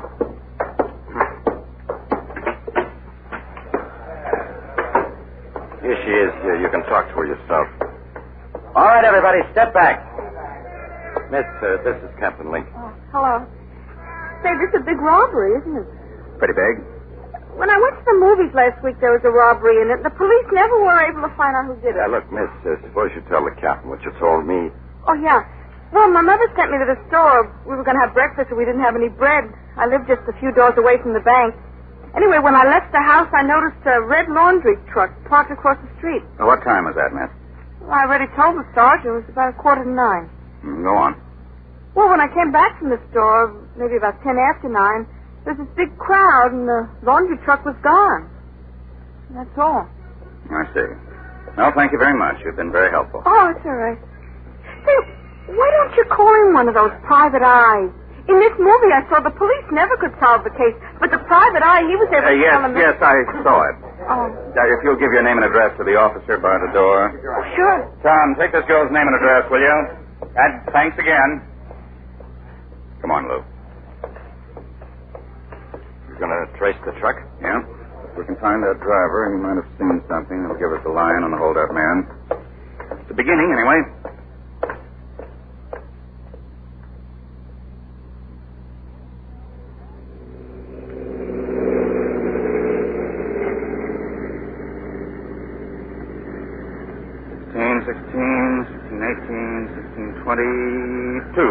There it is, Lou. House with a little white fan. Right. It's a nice little place, isn't it? Mm-hmm. Come on.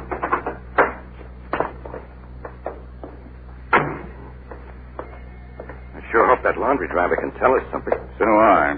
I was counting on finding some fingerprints in the vault. But no luck.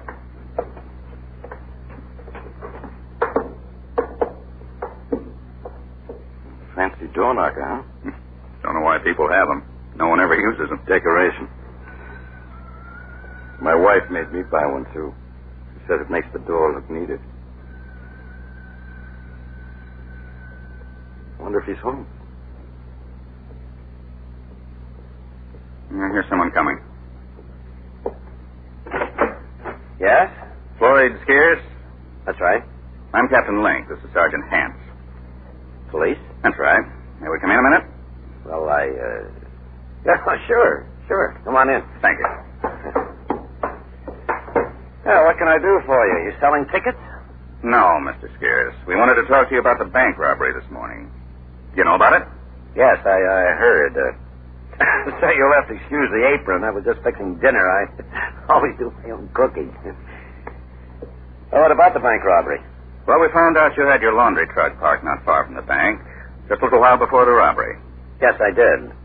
A matter of fact, I usually stop in the bank the first thing in the morning to get changed, but this was my pickup day, and I didn't need any. And any other day, and I might have been right there. Did you see anything unusual? A man running, maybe? A car leaving in a hurry? No, not a thing, Sergeant. My dog, he wants to come in. Now let him wait. No, I was way down on Main Street before I even knew about the robbery. Wasn't there anyone else around? No one but you. Yeah, that's too bad. I wish I could help you. I think I'd better let him in. We'll scratch half the paint off the door. We'll be going anyway. Thought I'd forgot you, boy, huh? He's a nice dog. Yeah, he sure is. Well, thanks, Mr. Skeers. Oh, that's all right. If I think of anything further, I'll get in touch with you. Yes, sir. Goodbye. Bye. What do you think, Captain? I don't know.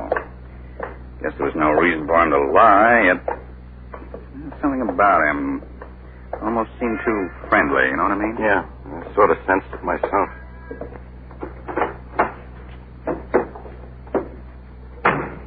What now? I'm not exactly sure. Better check on what hoods are in town. Find out what they were doing this morning. I better find out if anybody's spending more money than he earns, too. Sounds like a lot of labor. Good for the muscles, Lou. Good for the muscles.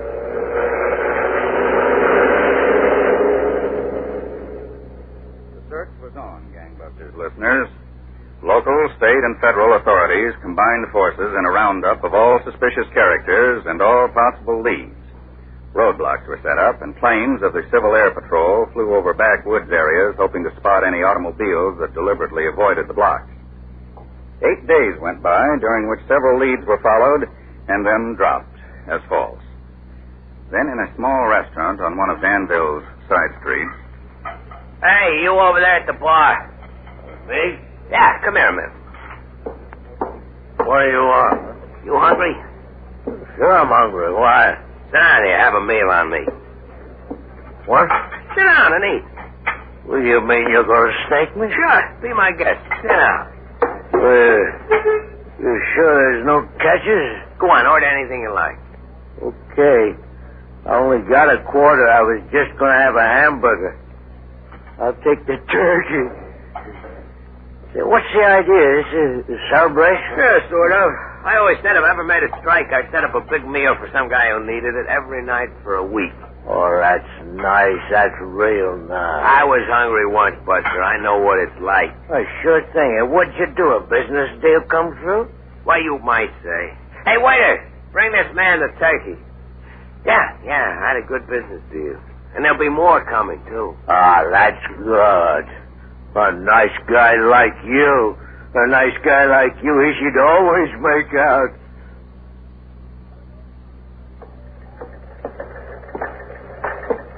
All right, Mo. Let's see the captain now. What do you want from me? What'd you pick me up You'll for? find out. Just relax. I didn't do nothing. I swear I didn't. You can tell that to the captain. You cops, you're all alike. You pick up a guy who's mind his own business. Big deal, Captain. What am I supposed to do, Bow? Just take it easy. Come in. All right, Mo. You first. Don't shove, that's all. Don't shove. All right, sit down over there, Mo. Hello, Mo. Nice going, Mo. He does a better job of acting each time. Well, you know how it is. A guy can't be too careful. All right, Mo. Go ahead and spill what you know. Well, it's like this. There's a guy. His name is Jerry Keaton. For the last week now, he's been spending a lot of dough. He even spent some on me. He said it was a business deal, but it sounds kind of fishy to me. I thought you better know. You told me to be on the lookout. About an hour later, Jerry Keaton was picked up in Danville's business section. He was soon in my office at police headquarters. There you are, Keaton. Thanks. I was real thirsty. All right, you had your glass of water. Now let's start all over again. But I told you guys are crazy dragging me down to headquarters. I didn't do anything. Where'd you get the dough you've been flashing? I earned it. Where do you think? Come off it, Keaton. We checked. You haven't worked for 2 years. Well, it's true. Now listen to me, Keaton. You're in real trouble. The only way you'll get along is to tell the truth. Now, where'd you get that money? All right, I'll tell you. I didn't want to say. I'm listening. An uncle of mine died in Australia and left me his fortune. He started out as a newsboy and worked his way up to... Cut it out, Keaton. Now, you better listen. A man may die because of that holdup, and if he does, no Australian uncle's going to help you. Sure. Get him out of here, Lou. Turn him over to Kelly. Have him booked on suspicion. All right. Come on, Keaton. Look, you guys can't hold me. I don't know nothing about no bank job. I told you. Detective Division, Captain Link. Oh, hello, Tom. Oh, what's that? I see. All right, thanks. Lou, can you come back here a moment? Kelly's putting him in his cell right now, Captain. Might be our man, all right. I'm not so sure now. Why? Just got a call from Tom Haynes. He just found out from a neighbor of his that this neighbor's brother-in-law lent a .32 automatic to a friend for some target practice. Never got it back. Friend said he lost the gun. Well, what's that got to do with Keaton? Just this. The name of the friend who first borrowed and then lost the gun is Skeers. Floyd Skeers. Skeers, the laundry driver? Mm-hmm. Our innocent friend, the laundry driver. Back to Gangbusters in a moment. Tomorrow night, Lou Ayres plays the role of Sigmund Freud when the Radio Hall of Fame focuses a dramatic spotlight on the crisis of the famous scientist's controversial career. Hear how Dr. Freud faced his personal dilemma, whether to drown his curiosity about mental medicine and stay within the conventions of his day, or to follow his astonishing inclinations and court ridicule or worse from the established members of his profession. CBS Radio presents the Radio Hall of Fame tomorrow night on most of these stations with your host, Edward Arnold. Now, back to Gangbusters and Captain O. Thornton Link, formerly Chief of Detectives, Police Department, Danville, Virginia. Once the unexpected information on Floyd Skeers was received, Gangbusters listeners, a new element had entered the case. Almost immediately, a check was begun on Skeers's background and financial conditions, and the next day in my office... Come in. What'd you find out, Lou? Good deal, Captain. First, Skeers has always been a quiet, respectable guy. Nothing unusual about him. Well, that's no help. That's not all. Just yesterday, he paid off a bank loan he's owed for a long time, and he bought himself a flock of new clothes. He's spending money, too. Yeah, he is. Yeah, just a minute. Detective Division, Captain Link. Are you in charge of the detectives? Yes, ma'am. I told him I didn't want to talk to anyone but the man in charge. I see. What can I do for you? Well, I found a gun. What's that? A gun. I found a gun behind my house. What kind of gun? Oh, I don't know. A gun. Listen, are you sure you're the man in charge? Yes, Let me have your name and address, ma'am. I want to come down to see you.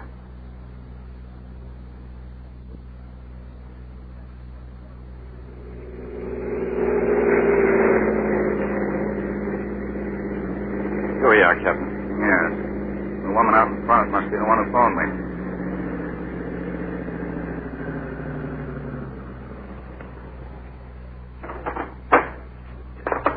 Are you Captain Link? Yes, ma'am. Well, I'm glad you're here. I was getting real nervous with that gun around. Where is it? Oh, I didn't touch it. Wouldn't dare touch it. That's very wise, ma'am. Now suppose you show me where it is. All right. It's around behind the house. Come on, I'll lead the way. Right, ma'am. They didn't want to let me talk to you at first. But I always insist on talking to the man in charge. The way to get things done. Nice lawn you have here. Yeah. High school boy comes by and looks after it. Oh, you see that little brook behind the house? It's where I found the gun. How'd you happen to find it? Well, there's a place in the brook where I like to dip out water sometimes for the flowers, but it's all blocked up with twigs and things. I started to try to clear it out. Here we are. Isn't it pretty here? Yes, ma'am. Where's the gun? Oh, well, if you'll bend down here, this is where I was clearing out the twigs that's at the bottom. Yeah, I see it. I'll get it out, Captain. Go ahead. Be careful. Don't point it at me. Don't worry, ma'am, I won't. Here you are, Captain. It's a 32. You think someone lost it? That's possible. Excuse me a minute, ma'am. Hello. Yes, Captain. Good day. This is just about 2 blocks from his house. What time does he get through with his route? We ought to be home now. Mm-hmm. Well, let's thank the lady and go pay Skeers a visit.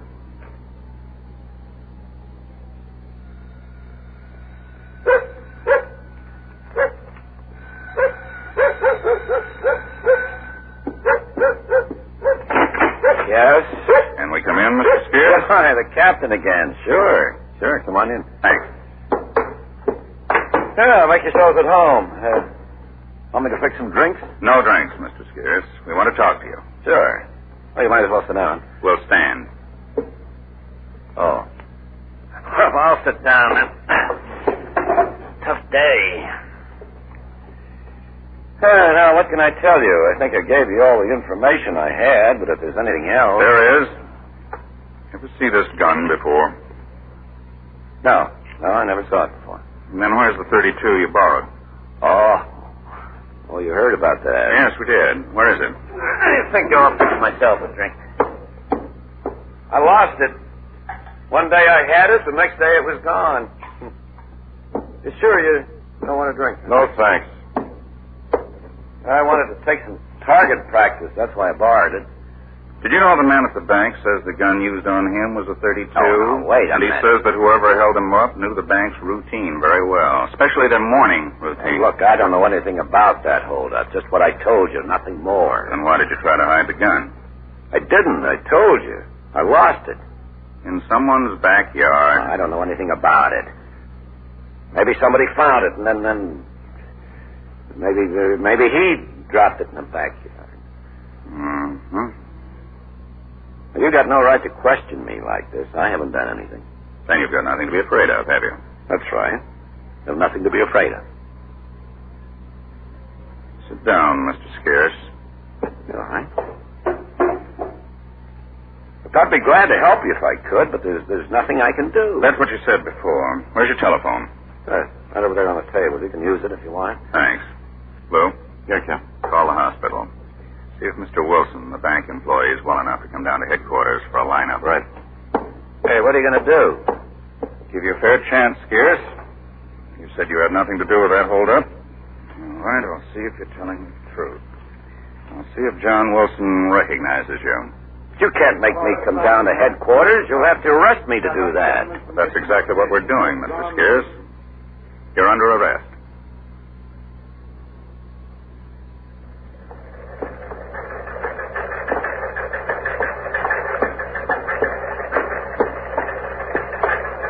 You sure you're up to this, Mr. Wilson? Yes, I'm all right. I'm anxious to see the man apprehended. I think we've got the right man for you. Sit down here, Mr. Wilson. I'll come out and get you as soon as we're ready for you. All right. Oh, so there you are. How long is this farce going to go on? Not much longer, Mr. Scarce. Who'd you get for the lineup, Lou? Three of the boys, Haynes, Cook, and Jensen. Good. I got Jerry Keaton, too. I thought it'd be a good idea to have him in on this. Fine. Where are they? Waiting outside the other door. All right, go bring him in. Right. All right, come on in, fellas. You too, Keaton. I'm getting tired of being pushed around It'll be over soon. Come on, over this way. All right. Now, you, Scarce, and you, Keaton, here's what I want you to do. These other three men are detectives. Wilson doesn't know any of them.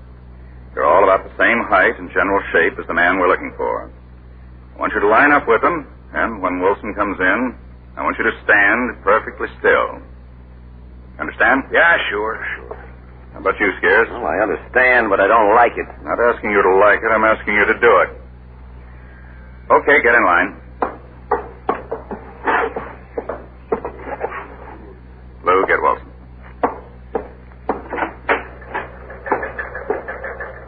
We're all set, Mr. Wilson. Good. Now, when we go in, you'll see 5 men. Look at them carefully and try to pick out the one that hit you over the head. You're sure it's one of them? Well, you're the only one that can tell us that. All right, I'm ready.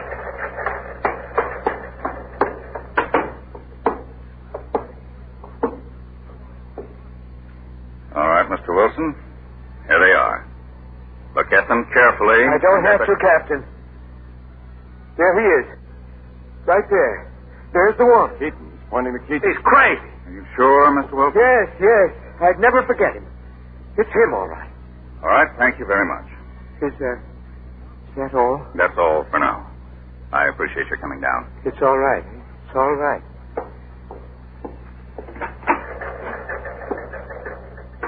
Thanks a lot, men. You can go, too. Keaton, stay where you are. How about Scarce? Don't let him out of here. It's eating you, Keaton. I'm not taking a rap for both of us. That's what's eating me. You mean Scarce was in on it with you? You bet he was. If I get set up, so does he. I'm spelling. Oh, you dirty. Hold it, Scarce. Hold it. All right, Keaton. What's the story? It was his idea. He knew the bank. He got the gun. He drove me to the bank in his truck. I went in, I pulled a job, and walked to the truck, and we drove away. He's lying. I never saw him before. Sure, you never saw me before. How's your dog? You still keep your liquor on that table in your living room?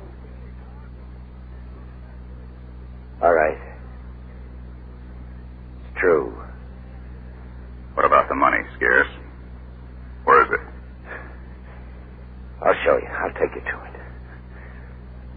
For a year, I planned it. Seemed so easy. So perfect. Not perfect enough, Scarce. It never is. Lloyd Scarce led the detectives to a garage behind a vacant house located near his. There, beneath a thin layer of soil, the officers found a pillowcase bulging with the stolen money. The next day, March 1st, 1954, the grand jury returned indictments charging both men with armed robbery. They received speedy trials and were sentenced to long terms in prison, which they are now serving. Thank you, Captain O. Thornton Link, former Chief of Detectives, Police Department, Danville, Virginia. And now, Gangbusters Nationwide Clues, broadcast every week to assist American police in their war against the underworld. Attention all citizens. Be on the alert for a convicted murderer, Patrick Eugene McDermott, wanted by the FBI for unlawful flight to avoid confinement. Listen carefully to his official description. Age 56, 5 feet 4.5 inches, 172 pounds, brown hair, graying, medium complexion, may seek work as a hospital technician, machinist, barber, or composer of crossword puzzles. This fugitive has a 1-inch oblique scar over left eyebrow, tip of left index finger amputated, has tattoo of red and blue bulldog head, right forearm, has complete set of upper and lower dentures, which he may not be wearing, sometimes wears glasses, is interested in astrology, and composes crossword puzzles. McDermott reportedly carries a snub-nosed revolver in right coat pocket. Consider him dangerous. Attention all citizens. Be vigilant for Herbert Bechtel, wanted by the FBI for unlawful flight to avoid prosecution for the crime of robbery. His official description. Herbert Dennis Bechtel, age 37, 5 feet 7, 175 to 80 pounds, stocky build, brown hair, brown eyes, ruddy complexion, may seek work as a beekeeper or a dairyman. This man has a 2-inch scar on chin. Nail on left ring finger is marred.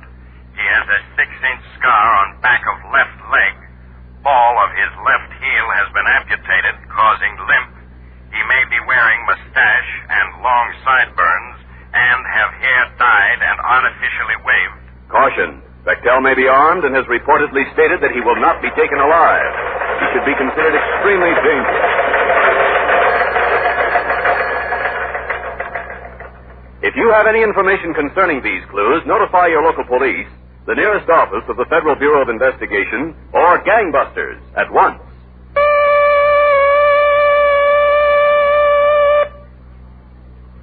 Tonight's Gangbusters case was dramatized by Art Wallace and directed by Leonard L. Bass, with Bob Haig, Maurice Tarplin, and Bryna Rayburn in leading roles. Gaylord Avery speaking.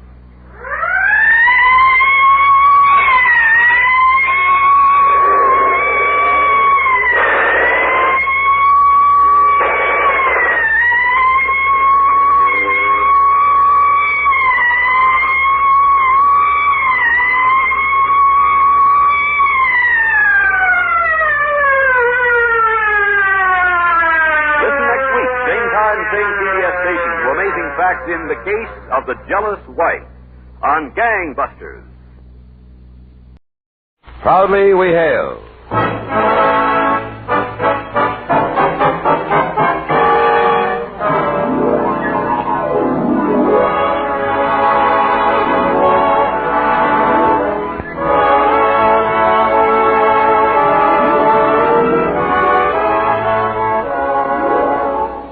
From New York City, where the American stage begins, here is another program with a cast of outstanding players. Public service time has been made available by this station for your Army and your Air Force to bring you this story, as proudly we hail the men of the United States.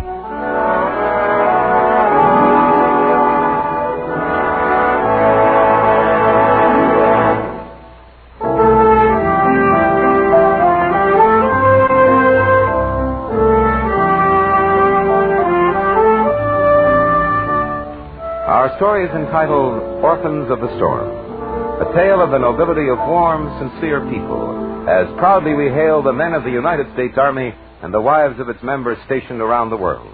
Our first act curtain will rise in just a moment, but first, young man, why not let a thought for tomorrow be your thought for today?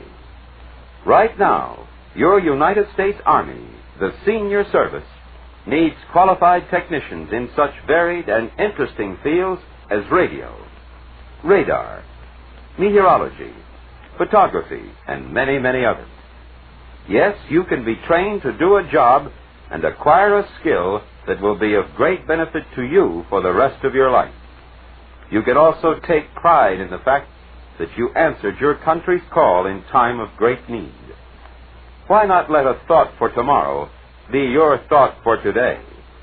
Visit your nearest United States Army and United States Air Force recruiting station and enlist in the United States Army. Remember, let a thought for tomorrow be your thought for today. And now your Army and your Air Force present the proudly we hail production, Orphans of the Storm.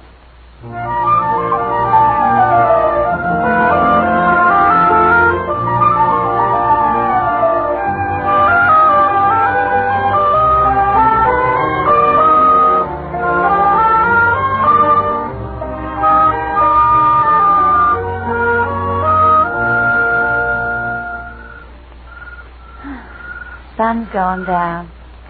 Don't reckon we'll be able to sit out here on the porch much longer.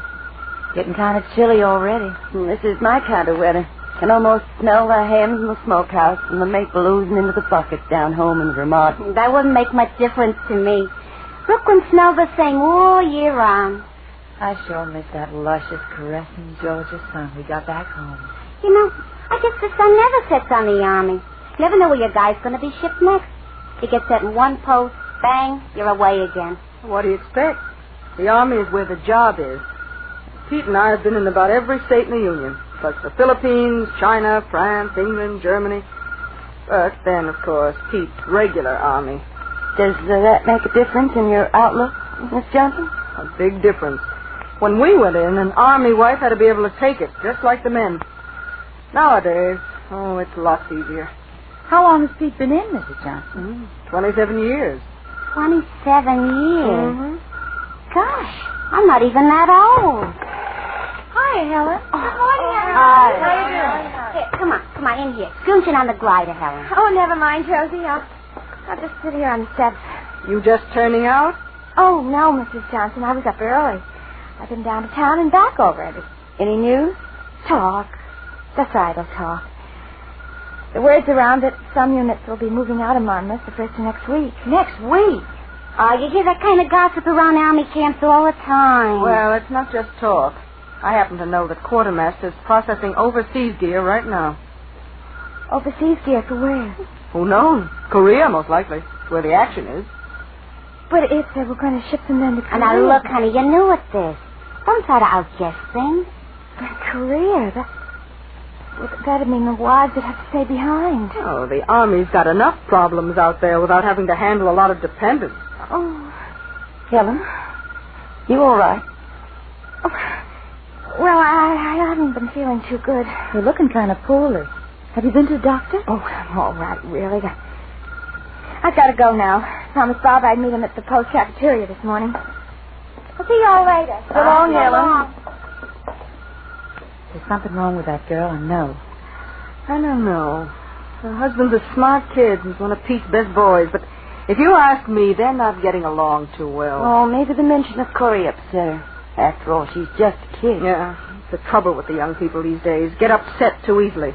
Now, when me and Pete went into service, people had a different outlook on life. They didn't go around... Excuse me, Mrs. Johnson. I got to go upstairs and write some letters. Bless you, honey. I'm so glad you mentioned that. Folks back home haven't heard from me in 2 whole weeks. Here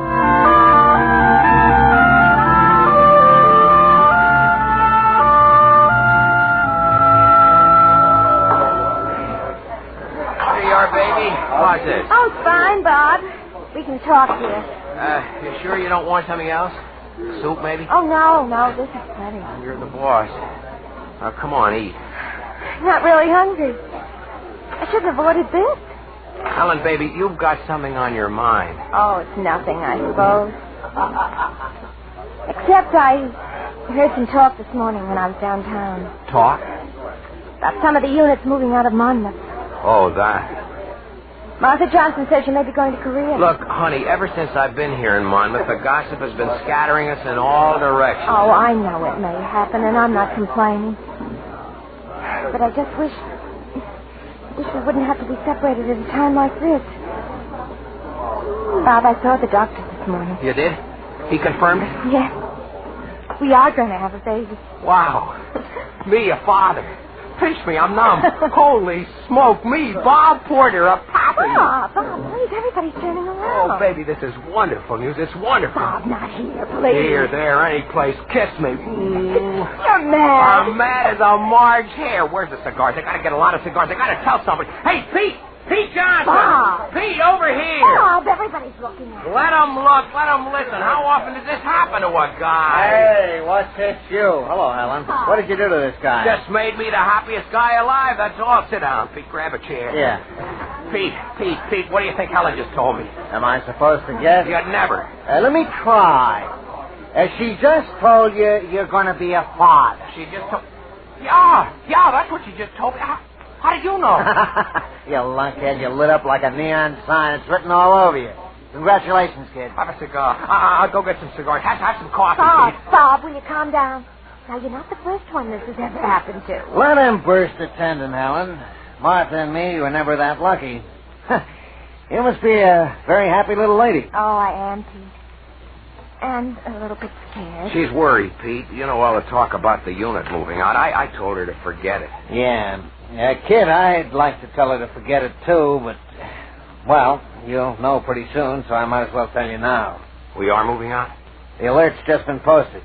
Our unit's called for a briefing session in the gym tomorrow morning. Where are we going? European Command. Germany. Oh, Bob. Then I can go with you. Yes, darling. You'll be able to join me. And we can be together when our baby's born.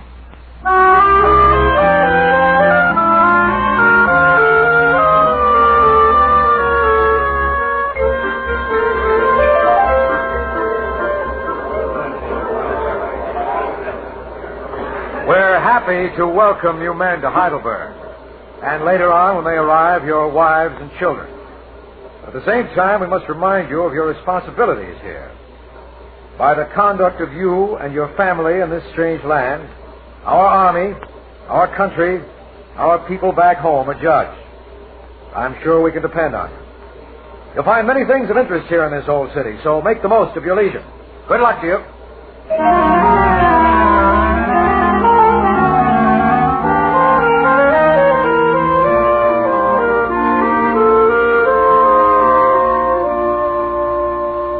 Wow, I'm ready to relax and show you around, honey. Join us, Chet? Yeah, that may apply to you, soldier, but this little old doll of mine's got me booked for some curtain hanging, carpet laying, floor polishing, and the like in our new quarters. Oh, Helen, you just got to drop around and see the little old house we got. It's beautiful, so quaint. Hey, guys, gals, how'd you like to see some of the countryside around here? What? Yeah, one of the old hands of special services is off to take the gang on a hike. Like to go along? Hey, sounds swell to me. It'd do you some good, too, Helen. You know, the doc said plenty of fresh air and mild exercise while you can. I love it. Mark me absent. Too cold for me. Cold? Well, honey, you gonna warm up Ducky as you get along. Well, we're going to start out in about an hour. There's a little inn up beyond the place called Oopstadt.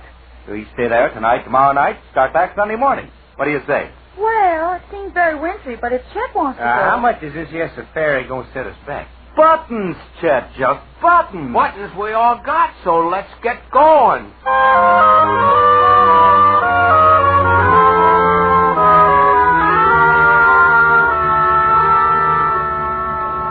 in the army now.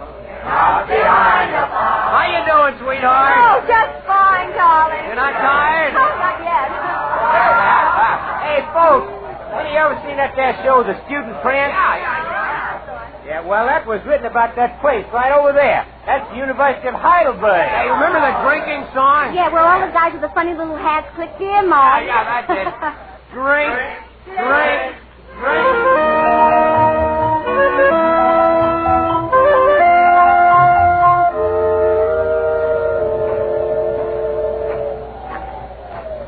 getting mighty tired. This snow is hard walking. How you doing, sweetheart? Not going. You all right? Well, a little tired, that's all. I'll say you are. Here, baby, sit on this wall for a few minutes. Well, oh dear, I really am tired. This isn't such a good deal for you. If I thought it was going to snow like this, I never would have let you come. Got any idea where we are, Bob? Well, whatever. I'm a babe in the woods around here. It seems to me the snow's getting thicker. Come on, we better catch up with the others. Yeah, I guess we better. Here, hang on to my arm, baby.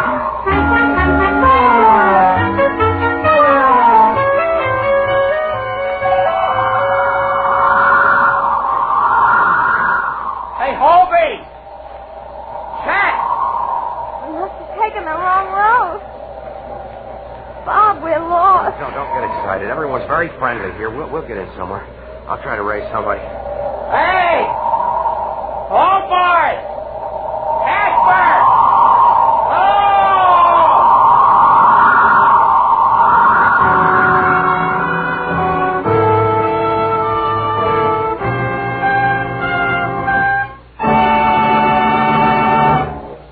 You are listening to the proudly we hail production Orphans of the Storm. We'll return in just a moment for the second act. Among the proudest men in uniform today are the soldiers of the Army's Airborne Service. Their exploits are once again making history, and their prowess in battle is earning them new fame. Right now, the Army is accepting applications for direct assignment to the Airborne from men who voluntarily enlist. It's an opportunity to associate with a top-notch group of men in an outfit that's second to none. Young men, if you'd like to find out more about qualifying for the Airborne, why don't you visit your local Army and Air Force recruiting station? Learn how you can enlist directly for service in this exciting outfit, whose paratroopers are the envy of all servicemen. The recruiting sergeant will give you full information. You are listening to Proudly We Hail, and now we present the second act of Orphans of the Storm.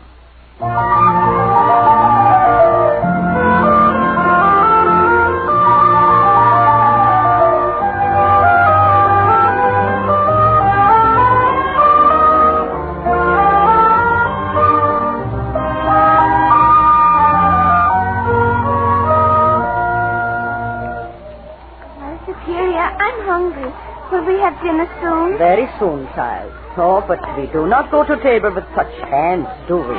No, Mother Superior. So, run along now and wash your hands. But there's no more soap. Ah, yes. So we will soak the hands a long time, yeah? Yeah, Mother Superior. Run along now or you will be last at table. Yeah, Mother, I go. Oh, Mother Superior. Yes, Sister Mary. Sister Paula says she will have to use more potatoes in the stew. There's not enough meat. So then we use more potatoes. Yeah, but then there will be no potatoes for the children's dinner tomorrow night. In that case, sister, we bake bread in the morning, as best we can. Oh, dear, such a problem. 76 little mouths to feed and 12 of us. With what? The children must not go hungry. Oh, look at that child. Fritz, what are you doing at that cold window? Come, child, you will get sick. What are you trying to show me, little one? Oh, he is pointing to the window. Listen. Oh, bless me, I believe I heard someone. There is someone out there. Heavenly Father, in this weather, we must open the door. Yeah.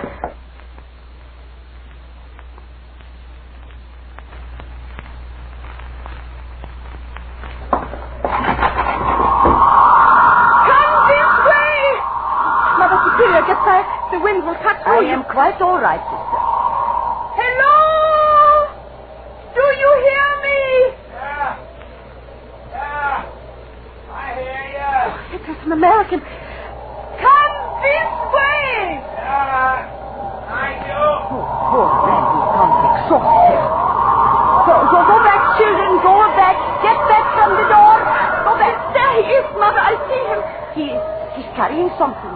Somebody in his arms. It's a woman. Oh, let me help you. Here, over here. It's all right. Let me help you. Just let me come in. Oh, by all means, young man. Here, put the young lady down here on the bench. Right. We will prepare a more comfortable place for her. Thanks. Thanks a lot. You poor children. She passed out. The going got too rough. Sister Mary, fix a place by the fire. Put on more coal. Send the children to the playroom. Hurry. Yeah, Mother Superior. Where are we? What place is this? This is St. Joseph's Orphanage at Upstadt. And your sisters? Yes, my son. Sisters of Charity. Sisters of Charity. We're not of your faith. Does that matter? My dear young man, in times of trouble, we all must have a like faith. A faith in each other.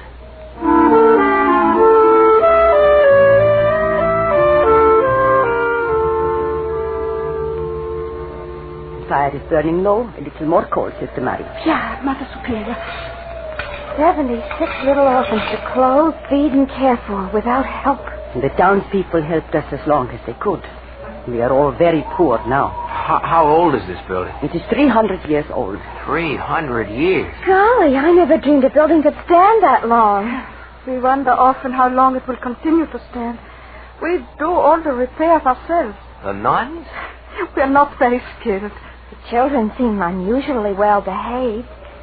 So quiet. Yeah, and that is so sad. Healthy children are not always well behaved. My poor little ones are, and so quiet. Our call to rest. We must leave you now. Oh, no, don't get up. When you are ready to retire, you know where your room is. Mother, I don't know how we can ever thank you enough. It is nothing. Good night. God bless you. Come, sister. Mother Superior, good night. God rest you. Good night, Mother. Good night, Mother. Sister. Those wonderful women. Gee, the sacrifices they make for others. They're wonderful, all right. What would these children do without them? Did you notice the kids at dinner, Bob? They look mighty poor. I wonder... Bob. Yes, darling? I just thought of something terrible. Something terrible? Did you notice that neither Sister Marie or the Mother Superior appeared at the dinner table tonight?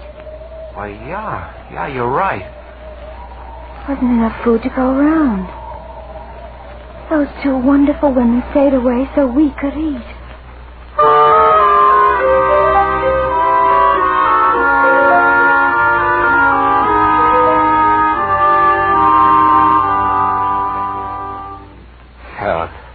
Helen, baby, what's the matter? What are you crying for? Oh, I'm sorry, Bob. I didn't mean to wake you up. It's been on my mind since last week about those poor children up at St. Joseph's Orphanage. Here we are in our comfortable beds, nice warm house, and I know I'm sure it's cold up there in that old building. Yeah, I know how you feel, sweetheart. I've been thinking about it since we got back. Well, that could happen to anybody's baby. Could happen to our baby, Bob. You're not kidding. Oh, Bob, something's got to be done. Those sisters have to get help. They're fighting desperately to keep those babies alive. They need everything. Clothes, food, medicine. Well, sweetheart, we got along all right before I got my last promotion. We could get along in a little less now and maybe help them. I won't waste a thing. Oh, Bob, if only we can help somehow. We will. Go to sleep now. We'll figure things out in the morning. Good night, sweetheart.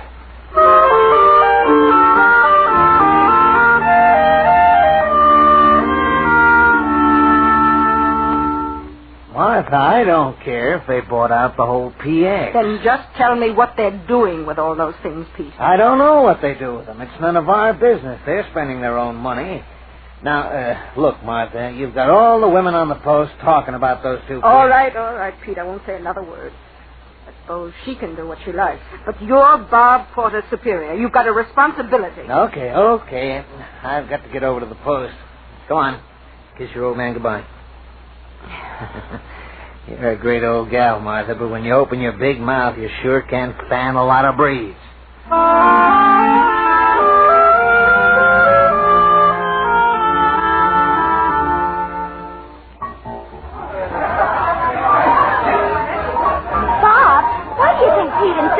Come here to the NCO club tonight? Oh, you know, Pete, he's got some friends in the new unit in from the States. He wants their welcome party to be a big success. Oh, gosh. The It's so long since we've been to anything like this. I told her it was too rich for our blood. You can say that again. Do you know something, Mamie? What, Bob? We're here as Pete's guests. He insisted. He paid? Yeah, the whole tab. Oh, Bob, you mustn't let him do that. Ryan, tell Pete that. He didn't want me to tell you. What? Ladies and gentlemen! Hey, quiet, please, quiet! One of the old hands has got a few words to say to you. Here he is now, our boss, Pete Johnson. Thanks. I know you're all having a swell time, and I don't want to interrupt the party, but I got something I want to get off my mind. There's been some talk around the post about two people who've been buying a lot of stuff in the PX lately. There's stuff like caps, mittens, blankets, and such. Bob, he means us? Hold it a minute, babe. I took the trouble to find out why these two people have been buying this stuff. Now, here's the story. In their own quiet way, they've been spending all their extra money to help out a lot of poor kids at that orphanage in Uppstadt. That's the place that took care of them when they were lost in the storm. I think we owe these two people a real hand for what they've tried to do all by themselves. There they are, over at that table there. Bob and Helen Porter. Oh, Bob, this is awful. Beats me. So that's why that old son of a gun insisted we come here tonight. He planned it this way. Oh, Bob, I'll just die. Bob. Helen, I want to apologize to both of you. Why didn't you let anybody know what you were up to? Helen, I could just kick myself for not finding out what you were doing. Well, the sisters were so kind to us that we wanted to do what we could to help them. I realize now it must have looked strange, the stuff we bought. But the job still isn't over. Why don't we all get together and figure out a way we can help with the orphanage from here on in? Yes, no, that makes sense. Tell you what, suppose we round up the women on the post for a meeting at my house. The weather's good. We can meet out on the terrace. Fine, you can count on me. Oh, I think you're all just wonderful. I don't know what to say. I don't know what to do. Well, I do. Yes? Let's dance.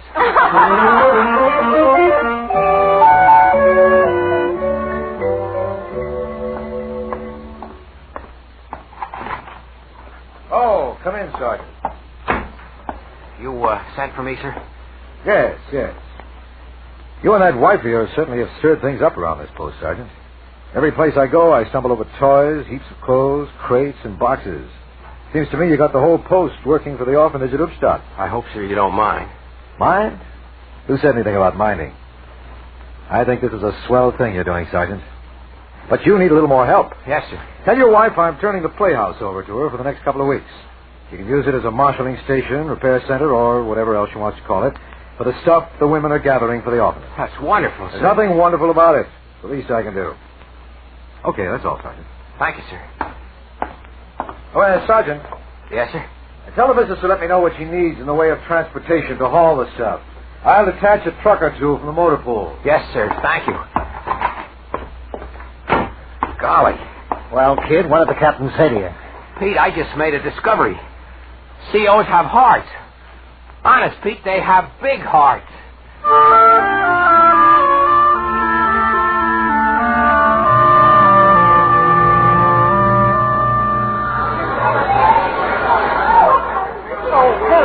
There's a truck going back to the post for another load of stuff.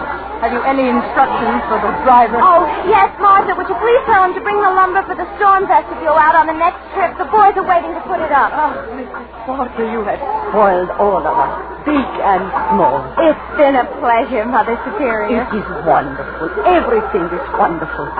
The work the men from the post are doing on the building, the food, the clothes, and why, there must be tons. It's still not enough, Mother Superior. The soap, the cleaning fluid, the screens for the windows. The children won't have to fight the flies for their food this summer. Mrs. Porter, I do not know. Now, wait, Mother Superior. My husband and I wanted to thank you once for giving us shelter from the storm. And you wouldn't listen to our thanks then. I'm not going to hear yours now. God will thank you with his blessing.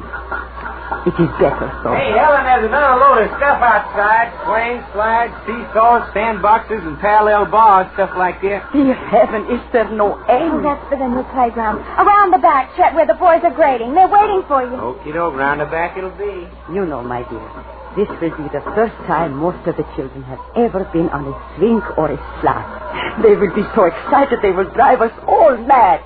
Thank God. Honey, look at this. Look what I just got. Oh, what is it, Bob? It's a copy of a letter sent to every Signal Corps installation back in the States. A letter from whom? Oh, this is great. Listen to what it says. Well, there's a lot of stuff about what we're doing here at the orphanage, but here's the important part. It says, this is a project worthy of the men and ladies of the Signal Corps everywhere. I know you will all want to contribute. How do you like that? Contribute. This letter will put us over like crazy. But, Bob, who's the letter from? Honey, it's from Brigadier General Rex V. Corpus, Jr., Signal Officer, U.S. Army, Europe. General Corbett. Ah, you Americans. Your generosity and enterprise are incomprehensible. Oh, that's wonderful news, Bob. This project has gone far beyond our wildest dreams. Well, I guess we're over the hardest part. What's the matter, honey? Oh, child, are you ill? It's all right, Mother Superior. I think I've got a little project of my own to take care of now. What do you mean, honey? Bob, how quickly can you drive me back to town? What do you want to go back to town for now? Because there's no maternity ward here, silly. Maternity ward? Wow. Mrs. Porter. For the love of Mike. No, for the love of you. Now, close your mouth and let's get going. We're wasting time.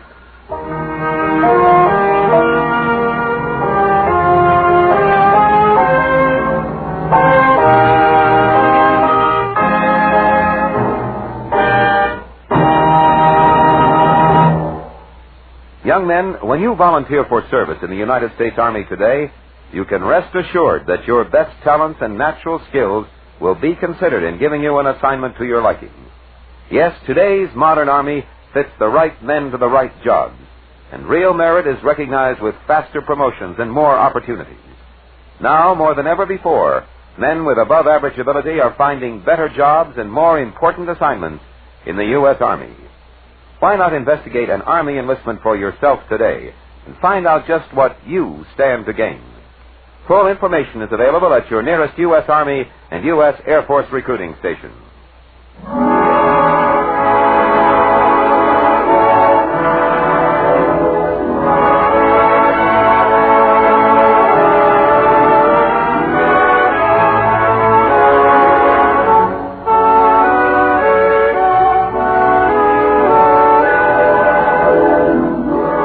This has been another program on Proudly We Hail, presented transcribed in cooperation with this station. Proudly We Hail is produced by the Recruiting Publicity Center for the United States Army and United States Air Force Recruiting Service. This is Kenneth Banghart speaking and inviting you to tune in the same station next week for another interesting story on Proudly We Hail.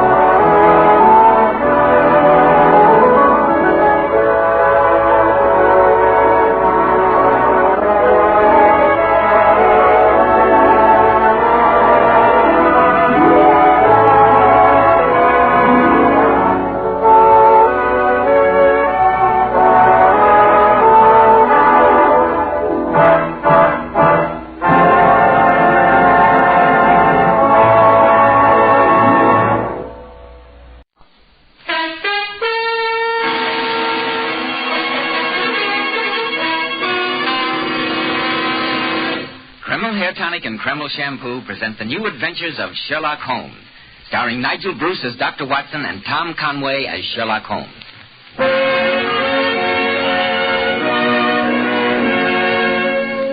Well, here it is, Saturday night again, and time for our weekly visit with that excellent host and incomparable storyteller, Dr. Watson. I'm sure he's waiting for us in the old familiar study, so let's waste no time in joining him. Good evening, Mr. Bell. You're punctual to the minute, as usual. You bet I am. When it's time for Dr. Watson to tell a new adventure he had with the immortal Sherlock Holmes, I'm not going to miss a second. Nice of you to say so, my boy. Draw up your usual chair and make yourself comfortable. Before I sit down, Dr. Watson, You mind if I take a look at the old metal case on the mantelpiece? It wasn't there last week. No, I placed it there because it played a prominent part in tonight's story. You see, it's a memento of yet another encounter that Sherlock Holmes and I had with the arch-villain of London crime, Professor Moriarty. But what is it, Dr. Watson? It looks like an old compass. That's exactly what it is, my boy. But there are no numerals on it. Just these strange figures around the dial. Oh, those apparent hieroglyphics helped us to solve one of the most diabolical murders that we ever encountered. I call it the adventure of the half-eaten apple, the Coptic compass, and the unclothed corpse. I can hardly wait, Doctor. Well, I'm sure you'll wait long enough to have a word with our listeners now, won't you, Mr. Bell? Right. Men, aren't you sick and tired of hair preparations which leave your hair looking and feeling greasy? When you run your hand over your hair, does your hair feel sticky and dirty? Does grease come off on your hand? If so, then now's the time to change to Kreml hair tonic. The first thing you'll notice about Kreml is how clean it smells, how clean it looks and feels on your hair and scalp. When you use Kreml, you can run your hand over your hair. And honestly, men, it's a pleasure. Not a trace of that greasy, sticky feeling. Yet you can't beat Kreml to keep hair neatly groomed. You see, Kreml contains a special combination of hair grooming ingredients which is found in no other hair tonic. That's why it keeps hair in place longer, with such a natural, well-groomed appearance. So, men, let Kreml give your hair this handsome, clean-cut look which is bound to make a hit, both on the job and with the ladies. Kreml, Kreml Hair Tonic. Now, Dr. Watson, how's about the compass, the half-eaten apple, and the unclothed corpse? Well, Mr. Bell, the adventure began on a November morning shortly after the turn of the century. Holmes, seldom one to indulge in exercise for its own sake, had displayed a rare burst of activity and joined me in a stroll through Regent's Park. Just before noon, we retraced our steps, and as we turned the corner into Baker Street, I nearly collided with a tall, well-dressed man walking in the other direction. Why, I beg your pardon. Oh, it's quite all right, sir. Excuse me. Aren't you Mr. Sherlock Holmes? I am. I'm Major Stanley. Indeed. You're a little early for our appointment, Major Stanley. This is my colleague, Dr. Watson. How do you do, sir? Dr. Watson. I am early, Mr. Holmes, and when your housekeeper told me you were still out, I decided to take a stroll. Then let's walk back together, and perhaps you can tell me your problem as we go. It isn't exactly my problem, Mr. Holmes. You see, I made decant to the Maharaja of Kasul. Oh, really? It's a very interesting job, I should imagine. Yes, it is. I is. was in India myself, Peshawar and further north. I was once attacked by... Quite, Watson. Some other time, don't you think? Oh, sorry, Holmes. The Maharaja's problem would seem pressing since his emissary has been so eager to reach us. Please continue, Major Stanley. Mr. Holmes, have you ever heard of the Star of Kasul? A fabulously valuable diamond, isn't it? Yes. It's the treasure of the Maharaja's collection. At the moment, it's in the vaults of the Bank of England. Yeah, that's the best place for it, I should say. There have been several jewel robberies lately. So I've been told, and that's why I've come to you, Mr. Holmes. You see, the Maharaja has come to England to have his portrait painted by Sargent. Your problem becomes apparent, Major Stanley. When this portrait is painted, the Star of Kasul will no doubt be set in the Maharaja's turban. And you quite justifiably feel concerned about the jewel's safety. Exactly, Mr. Holmes. It must be cleverly and closely guarded on its daily journey from the vaults to the Maharaja's suite and back. Well, hardly sounds like a job for you, Holmes. No, Major Stanley. Without wishing to appear conceited, I may say that such a routine matter is rather outside my scope. The Maharaja insists on having you, Mr. Holmes. I assure you his fee would be princely. Here we are at 221B. Come in, Major Stanley. We'll discuss the matter further if you like. Mrs. Hudson, we're back. Oh, very well, Doctor. Oh, Mr. Holmes. Yes, Mrs. Hudson? There were two gentlemen waiting to see you. Said they had an appointment, but they've gone. Said they'd come back later. Did they leave their names? No, sir, they didn't. That's odd. Thank you, Mrs. Hudson. Hi, sir. Let's go upstairs, shall we, Major Stanley? Very well, Doctor. Regarding your problem, Major Stanley, it occurs to me that Humphrey Pedder might be a good man to see. Humphrey Pedder? Yes, I'm not personally acquainted with him, but I'm told that he specializes in the more physical aspects of detective work. The Maharaja will be very distressed if you refuse him, Mr. Holmes. Naturally, I wish to... I'm sorry, Major Stanley. I've made my decision. I can't handle the case. See Mr. Pedder, if you will. But Mr. Holmes, can't we sit down and talk about it at least? Yes, Holmes. After all, there's no need to be rude. I'm afraid not. Good day, Major. I've heard you were eccentric, Mr. Holmes, but I didn't know how eccentric. Holmes, what on earth's the matter with you? You ask him up, and then you won't even let him into the room. For an excellent reason, Watson. Come inside. Look, there on the floor. Great heavens. I could hardly let the emissary of a Raja walk into a room containing a corpse, and an unclothed one at that.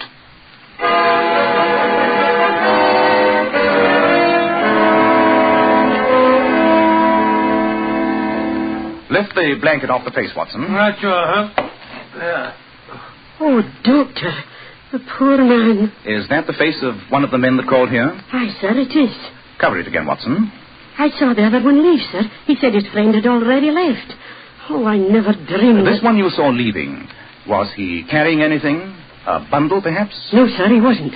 Could you describe him? Well, he was tall and thin, and he had a high... He was carrying no bundle. Where are the corpse's clothes? There's no sign of them in here. What a shocking thing, sir. A murder right in your living room. Will I send for the police? Definitely not, Mrs. Hudson. And please keep this to yourself. Aye, sir. When a corpse is deposited on my own carpet, there's a certain point of honor in being able to present the police with a complete explanation when I do call them in. That'll be all, Mrs. Hudson. All right, sir. What a terrible thing. Holmes, this is incredible. Why leave a corpse here, and why unclothed? The obvious reason to remove clothing would be to make identification difficult. Then how did the murderer get the clothes out of here? Mrs. Hudson said that he wasn't carrying anything. We have many other questions to answer, old chap. The knife wound in the heart gives us no clue, I'm afraid. But observe the singular collection of objects that are lying beside the body. Well, let's have a look at them. A railway ticket, a funny-looking compass, and an apple that has been bitten into. The corpse has protruding teeth. I bet you that he didn't make the bite in this apple. Holmes, these must be the murderer's tooth marks. If you're correct, Watson, our murderer is an extraordinary man indeed. Well, why do you say that? Because if you look closely, you'll notice the interesting fact that this bite was made by two sets of upper teeth.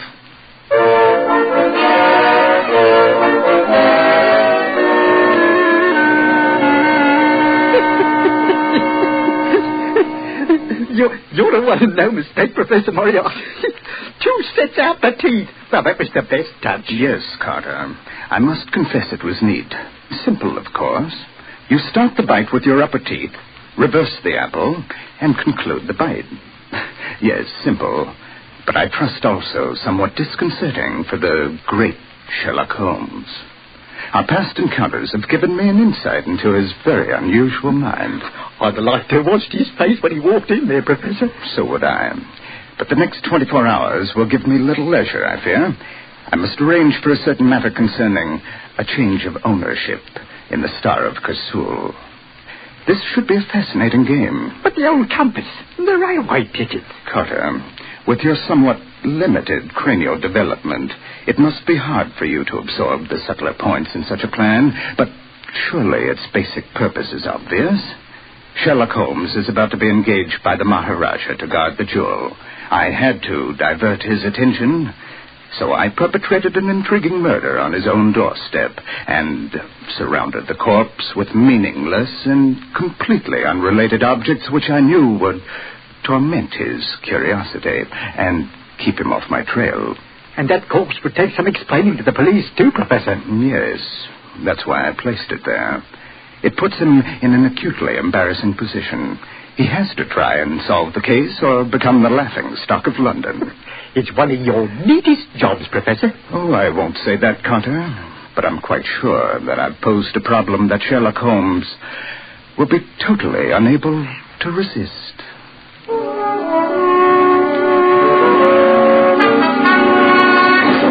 I can't resist this problem, Watson. No fee on earth could make me bother with a safety of a mere diamond when such a puzzle presents itself. On my soul, you talk rather as though you were settling down to a game of chess. You've got to solve this problem, Holmes, or else it's going to put you in a ridiculous position with Scotland Yard. And just think if it got into the papers. I shall reserve my imagination for the problem posed. The question of the apple is, of course, obvious. Well, I suppose all you have to do is to find a man with 2 sets of false upper teeth. Very simple. Quite. The only way such an imprint could be left is to take a half bite with the upper teeth, reverse the apple, and repeat the procedure. The only question here is, why indulge in such a bizarre performance? Well, whatever the reason, those are the murderer's tooth marks. Unquestionably. You notice the eaten portion of the apple has only just commenced to turn brown. The bite was undoubtedly taken in this room. But to identify teeth marks is a monumental problem and might prove insoluble. Let's turn our attention to the compass for a moment. Oh, I've never seen one like it. There are no numerals on it, no points of the compass indicated anywhere. Just a lot of funny little squiggles. Oh, no, Watson. Surely you recall the singular affair of the Coptic patriarchs? You overrate my memory, Holmes. In any case, I don't even know what a Copt is. My dear Watson, sometimes you astound me. Well, it seems to me it takes very little to astound you. I repeat, what is a Copt? The Copts are the principal Christian race descended from ancient Egyptian stock. What you refer to as squiggles on this compass, in reality, are letters of the Coptic alphabet. Well, that makes it more confusing than ever. An apple bitten into by an eccentric, and now a compass with ancient Egyptian lettering on it. I just can't see any relation between the two of them. And yet we know there must be. That's what makes the problem so fascinating. Well, what does the compass tell you, Holmes? Two things. The Coptic lettering on the dial is inscribed by hand. Obviously, it was constructed for a Copt who could speak no European language. Yes, the corpse was definitely not of Egyptian origin. I'll wager that he was born not too far away from the sound of bow bells. I agree, Watson. And so the problem becomes more confusing. Now, let us examine another piece of this fascinating puzzle.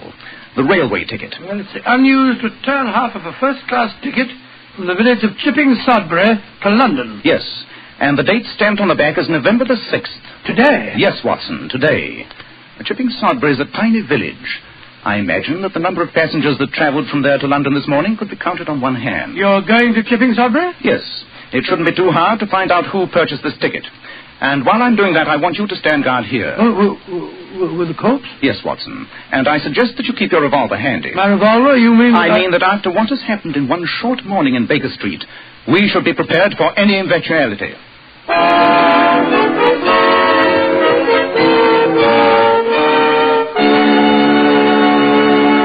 In just a moment, we'll see just what eventualities do develop. But first, if you're smart, you'll take better care of the hair you've got. Let me assure you, men, you can't use a better product than Kreml Hair Tonic.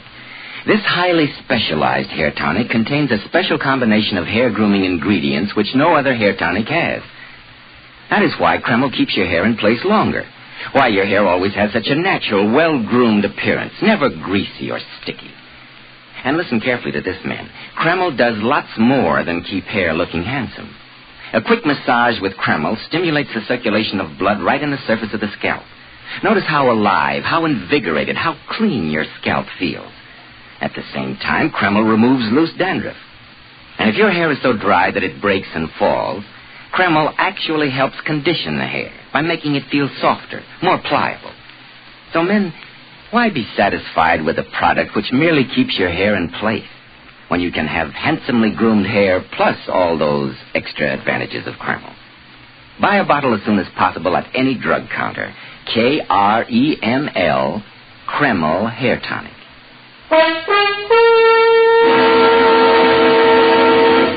Well, Dr. Watson, it seems to me that Professor Moriarty did quite a job in sending you and Sherlock Holmes off on a false trail. He did, Mr. Bell, and for a while his nefarious plan succeeded. But to take up the story where I left off, while I stood guard in Baker Street over the mysterious corpse, Holmes caught the next train for the tiny village of Chipping Sodbury. He told me that after a talk with the village station master, he had no trouble in tracing the purchaser of the first-class railway ticket that we'd found beside the body. It had been bought by a dignified and elderly clergyman by the name of Russell, and Holmes lost no time in calling on it.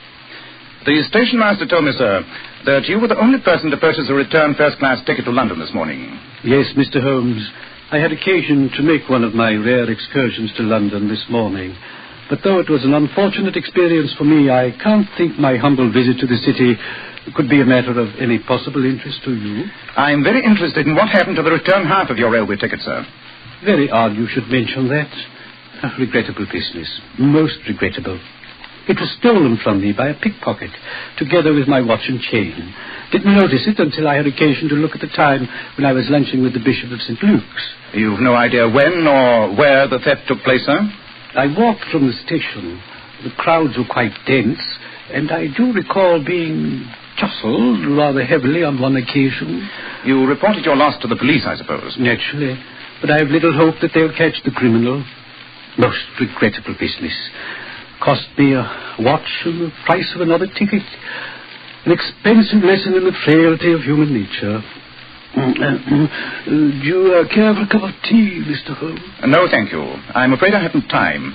I must return to London on the next train. Urgent and unfinished business awaits me there.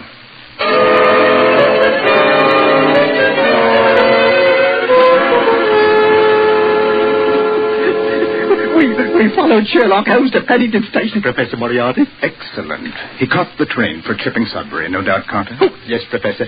Fat lot of good that'll do him, even if he does find the old clergyman we pinched the stuff from. But it consumed valuable time. Time during which I can complete our plans regarding the Star of Kersul. Before midnight tonight, I think I can safely say that the jewel will be in our hands. How very fortunate that Sherlock Holmes has such a devouring curiosity.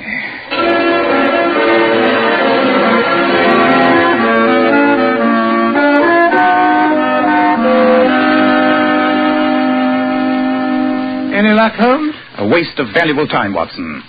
I found the purchase of the ticket all right. The return half, together with his watch, had been stolen by a pickpocket. Oh, Lord, so that means we start all over again. No, Watson. At least one clue has been eliminated. Let us analyze the remaining ones more thoroughly. Now, the problem of the Coptic compass should next engage our attention. A call on the Egyptian embassy might prove illuminating. You know, Holmes, while you were away, I had a brainwave. Congratulations. It was connected with the missing clothes from the corpse. Where, I asked myself, where would be the obvious place to hide clothes? Why, in the clothes closet, of course. So I searched both our wardrobes absolutely thoroughly. They weren't there. Interesting, Watson. Of course, I'd already done the same thing. Oh, The problem of the missing clothes is still... Numbskull! Yes, Holmes? Why didn't I think of it before? What is it, Holmes? The special wardrobe that I keep for my disguises, in the dressing room. Come on, Watson. By Jove, yes, I never thought of that. Perfect place for hiding the dead man's clothes. Let's see if there have been any recent additions to this Raggledy collection of mine.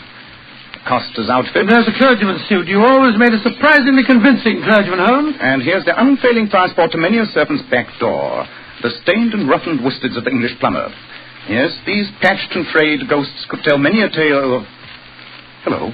Look here, Watson. Plain blue suit in rather good condition. Quite. And it doesn't belong in my collection. I think we've solved the mystery of the vanishing clothes. The labels have been ripped out of the coat. Yes, and the pockets emptied. All possible identification removed. We're getting warm, Watson. We're getting very warm. Wait a minute. What is it? Give me a knife. All right, sure. There's something in the lining of this coat. Feels like paper. Perhaps the murderer didn't remove all identification after all. Here you are. These scissors will do the trick. Splendid. There we are. Piece of paper sewn to the padding of the coat. Yes. Let's see what it tells us. Humphrey Pedder, 118 Montague Crescent, Knightsbridge. That's the private detective you were talking about earlier on today. Do you suppose that Pedder's the corpse? At this stage, Watson, I shall suppose nothing. We'll go to Montague Crescent and find out for ourselves.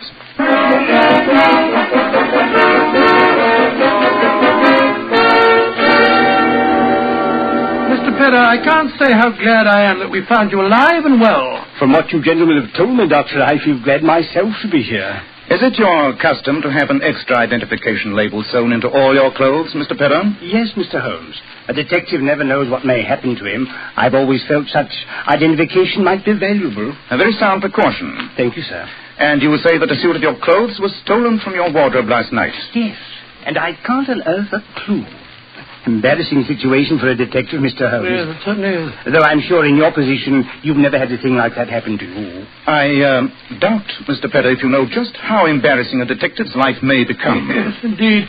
Take our present situation, for instance. Quite, Watson. Mr. Pedder. I can't get a word in it. Did Major Stanley call on you today? I suggested that you would be eminently suited to the task of guarding the Maharaja's diamond. Yes, Mr. Holmes. I'm going over to the Savoy tonight to talk to the Maharaja. Much obliged to you for giving me the recommendation, particularly since I've never had the privilege of meeting you. I'd heard very flattering reports of your ability. I'm very glad, Mr. Holmes. Your recommendation means a lot to me. Well, Holmes, we've drawn another blank. Yes, Watson. I fear we must return to Baker Street and see if an ancient compass can point the way to the solution.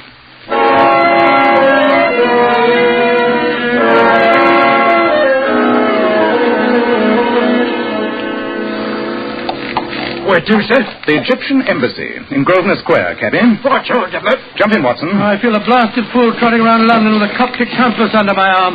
I hope this leads us somewhere. If the excursion proves fruitless, Watson, I'm afraid I shall be compelled to get in touch with Scotland Yard. A few hours' delay in reporting a murder can be explained, but beyond that, we may find ourselves in trouble. I think you should have reported it before this.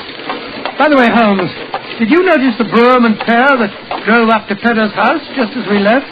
I'm afraid for once I was sufficiently preoccupied to yield to you in observation, my dear Watson. I'm not certain, but I thought that it was Major Stanley who stepped out of it. Major Stanley? And yet Mr. Pedder said that... But of course! What an idiot I've been! Cabby! Cabby! Yes, sir? Turn around and drive us to the Savoy Hotel as fast as you can. Right, you ordered it. But why the Savoy Hotel, Holmes? Surely the situation is crystal clear now, Watson. Just about as clear as porridge to me. The whole thing's a plot to fool me. Tell me, Watson, what is suggested to you by the combination of an unclothed corpse, a stolen suit, and a railroad ticket? Well, if I knew the answer, Holmes, I'd have given it to you this morning and saved ourselves a lot of trouble. The answer, Watson, is organization. A group of well-organized criminals who are able to perform these unrelated tasks. And who is the only person in London who can arrange for running the criminal gamut from murder to plain pickpocketing? Moriarty. Professor Moriarty? Of course. Remember Mrs. Hudson's description of our visitor? Tall, thin, and with a high forehead. And if you add organization and Moriarty to Major Stanley, the Maharaja of Kasul, and a portrait painter, the sum total should be apparent. You mean that you've solved the problem of the unclothed corpse? I mean I know precisely how Professor Moriarty intends to steal the Star of Kasul. Faster, cabby. There's not a moment to lose.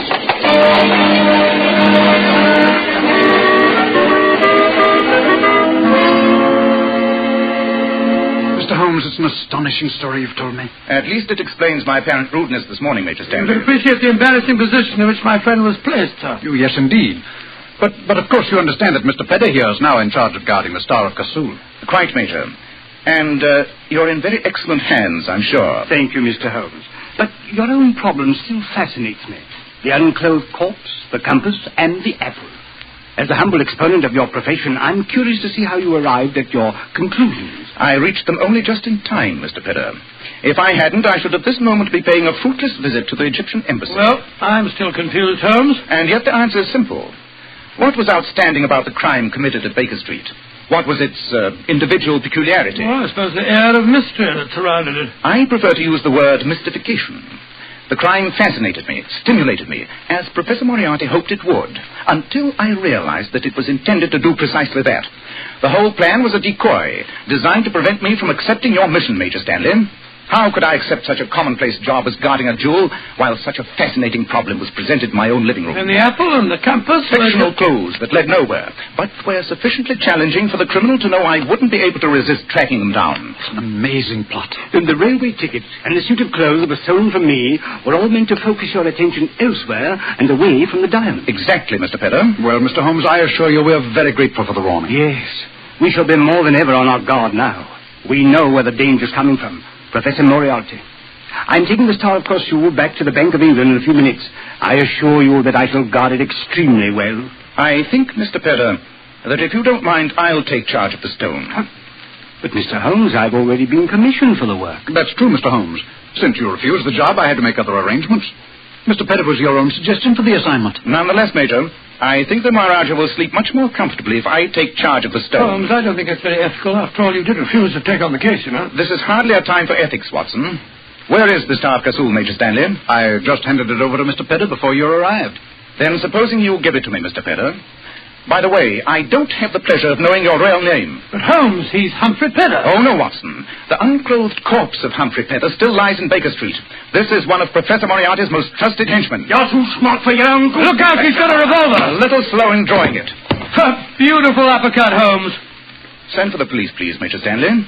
We have a prize catch for them here. Yes, Mr. Holmes. I can't tell you how grateful I am. I'll take the liberty of removing the diamond from the pocket of our recumbent friend. There we are.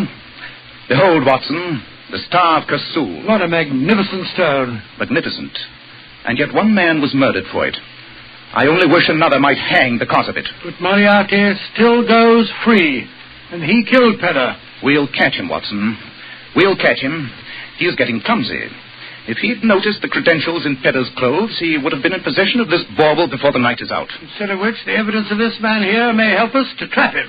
I hope so, Watson. But Moriarty inspires his henchmen with such loyalty that I doubt if he'll give us much help. The jewel is safe, our own peculiar problem is solved, and we've captured a prize villain. Next time, we shall capture the master himself.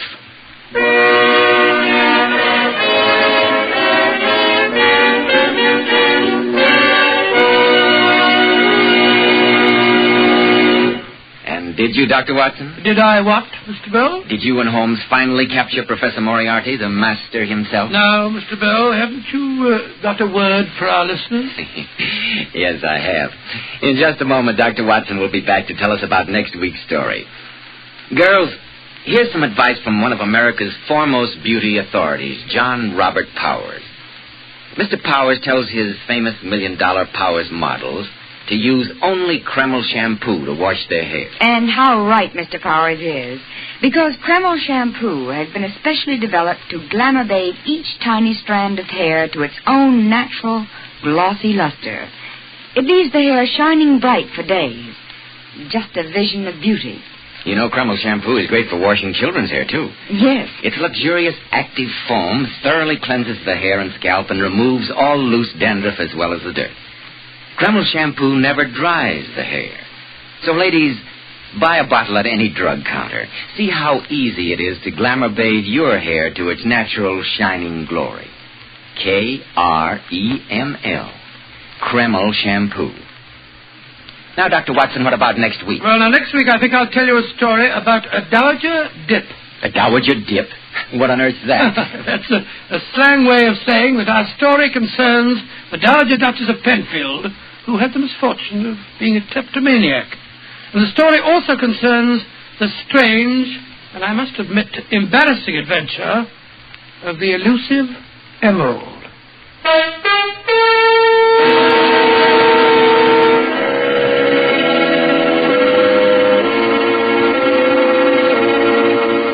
Tonight's new Sherlock Holmes adventure was suggested by an incident in Sir Arthur Conan Doyle's story, The Final Problem. Nigel Bruce appeared by permission of California Pictures. Tom Conway through the courtesy of Eagle Lion Pictures. This is Joseph Bell speaking for Kreml Hair Tonic and Kreml Shampoo, and inviting you to be with us next week at this same time, when Dr. Watson will tell us about the adventure of the elusive emerald.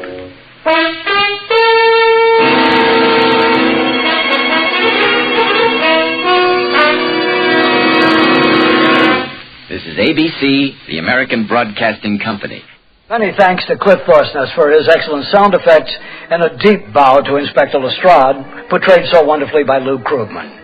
The two episodes you've just heard, Murder by Moonlight, starring Basil Rathbone and Nigel Bruce, and The Coptic Compass, starring Tom Conway and Nigel Bruce, are a 1989 copyrighted production of 221A Baker Street Associates.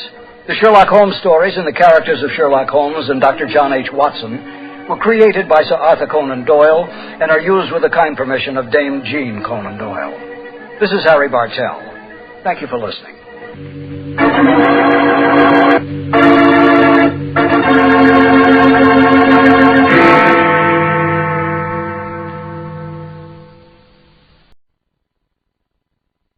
Does not pay.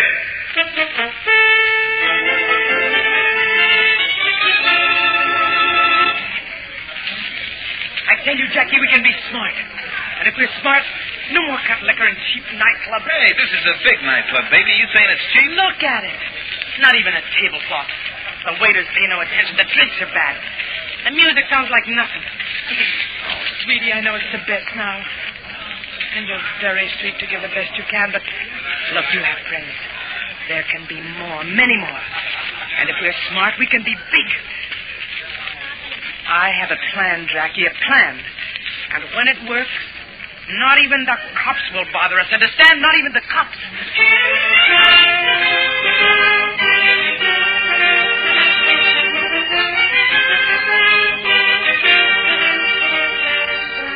In the interest of good citizenship and law enforcement, we present Crime Does Not Pay, based on the famous Metro-Goldwyn-Mayer series of short subjects. In just a moment, you will hear The Weak Spot, starring Marlowe.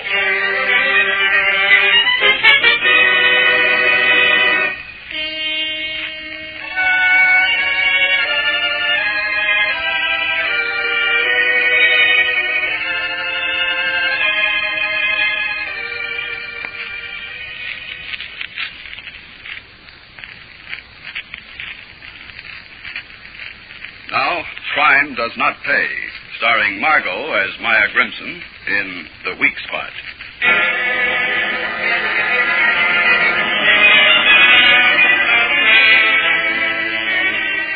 Maya Grimson knew poverty from the day she was born. She grew up in it, and the beauty and intelligence that were hers found no use, no setting, no outlet in the life she found herself living. Inside, the canker grew, starting with a small bitterness of envy and developing into a grim determination to seize by force, if necessary, all the material things that did not come any other way. Maya herself had no words for this, but it was there, awaiting the moment.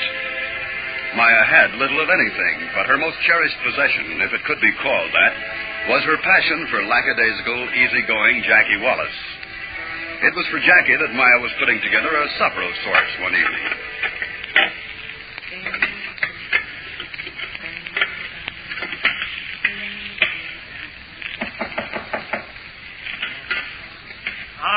All right, come in.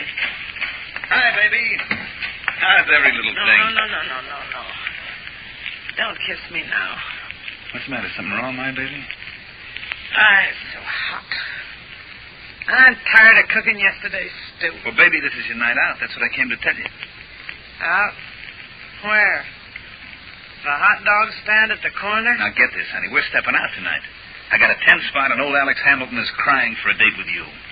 Who died? Nobody. Why? Never mind. Where'd you get this $10? Business was good. All the suckers were riding long shots today. The book showed a real profit. $10. Oh, look, baby, you know it ain't often that we got $10 to toss around. You don't want to go out, just say so. Hey, when did we go dancing last, Jackie? Gee, I don't remember. And tonight? Dump the stew, baby. We'll go to the 38 Club and have a time. Sure, we'll go. Hey, what's wrong with me, darling? Nothing that I can see. You're beautiful. Yeah, no decent clothes. You're bright. I live in one room with a gas. Snap out of it, honey. There's nothing wrong with you. Tonight's our night to howl. Oh, all right.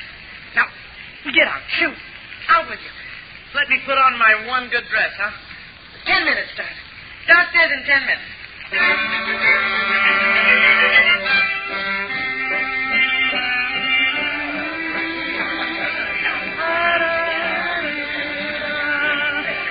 You got a voice, baby. You know, when you hit those low notes, I get goosebumps. Hiya, Jackie. Hey, you have a good day today, huh? Hi, Boogie. Great. How about you? I'm not bad. I'll have to suck you. Hi, Fred. Hi, Jack. I'm a nice guy, Fred. You know, all the boys are out tonight. There's Tommy, and I saw Vince at the bar when we come in. Not a bad combo, then, huh? Well, they finished together. Hey, let's see Tom stars. Will it be as great as that stew? Probably not, but you didn't have to cook it. That's something, ain't it? Come on, sit down, baby. Hey, your friend over there held the chair for his girl. Oh, I'm sorry, honey. You know me. I'm always forgetting things like that. Yeah. Someday. Hello, Wallace. Oh. You. Yeah, me. Don't you introduce your friends, Wallace? This is Detective Masters, Precinct Gambling Detail. Masters, Miss Grimson. How do you do? Nice to know you.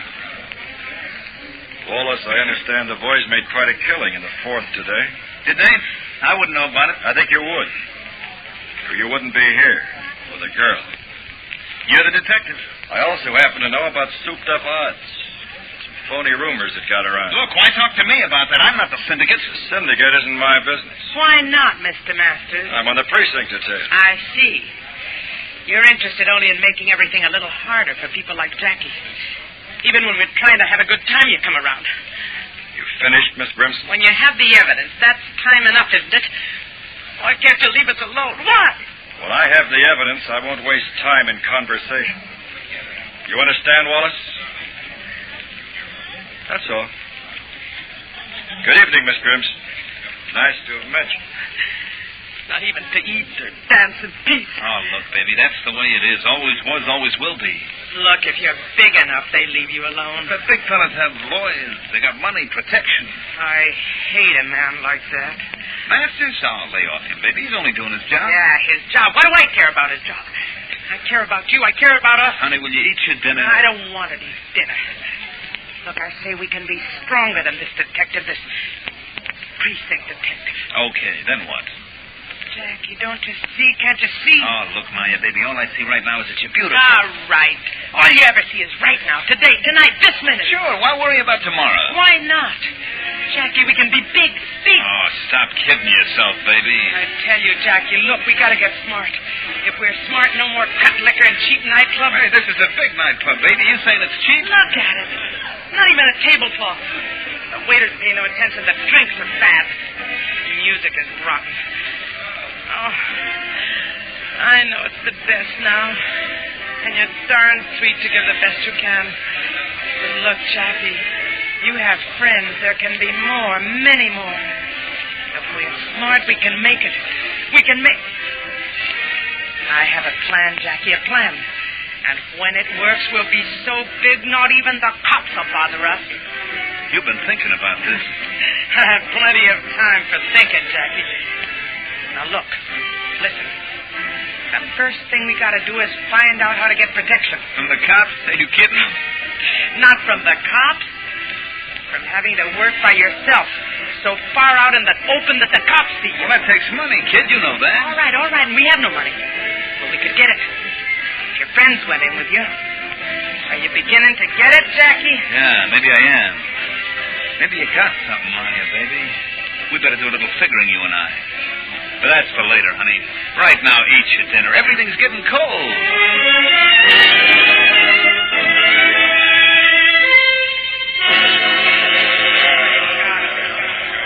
Okay, Jackie. Now you call and wait, and what's on your mind?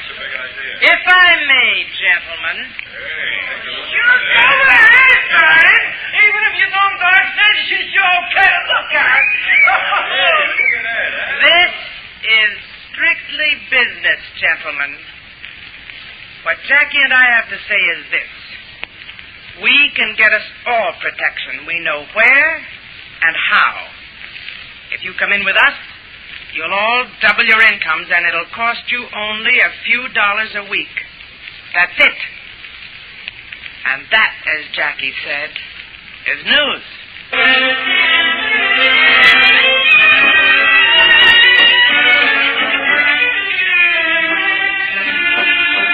Hey, this is quite a joint, Maya. This is real plush. Nicer than the Club 38. Maya. Hmm? Stop figuring in that book for a minute and listen. I'm listening, dear. You know, at the Club 38, you sang while we danced. Yeah, I sang until that Masters stopped at the table. You haven't forgotten that, have you? Say, you're Wallace, aren't you? You know, we seem to attract people to our tables in nightclubs everywhere, Jackie. Maya, this is Stiff Ferris and, Lissa Norton. How do you do? Pleased to meet you. Won't you both sit down? Thank you. Yeah, thanks. When did you get into our town, Mr. Perez? We flew in this afternoon. Oh, I see. Hey, that's our tune, Maya. You want to dance? I think Mr. Ferris and Miss Norton will excuse us. I'm a little tired, Jackie. I like that song, too. I'd love to dance. Go ahead, Wallace. If you want to, that is. Maya? Go ahead, dear. Miss Norton is our guest. Miss Norton? Thank you. And thank you, Miss Grimson. Not at all. Well, this is an unexpected pleasure, Miss Norton. Your Miss Norton is well trained. She takes the cue very smoothly. Yeah, a foot pressed gently under the table. You know, she's better than you give her credit for. That was my foot you pressed. I see. You seem to know something of my purpose, Miss Grimson. Well, I know that Stiff is, shall we say, a kind of advance agent for the syndicate. I represent a group of businessmen, if that's what you mean. Well, it all adds up the same way, doesn't it? Yeah, I suppose it does. I assume you have some proposition to place before us, Mr. Perez. Before you. We know where the brains are in your organization. Oh. Very nice compliment. It's the truth. Well, then, since we're indulging in the truth, Mr. Perez, here's the truth for you. We are not interested in your proposition. Don't you think you'd better be? Frankly, no. I don't think you can touch my operation. I think you would find the cost made the proposition unattractive. And besides, you know, everyone who works with me is intensely loyal, including Jackie. And strong-arm tactics might cost, well, too many expendables. And now, if you will excuse me, Mr. Ferris, I'll ask Jackie to get my wrap. Oh, yes. If you want a message to take back with you, you might say that you found the partnership here is limited. Limited to 2 people, Jackie Wallace and Maya Grimson. Good evening, Mr. Ferris. Nice to have met you.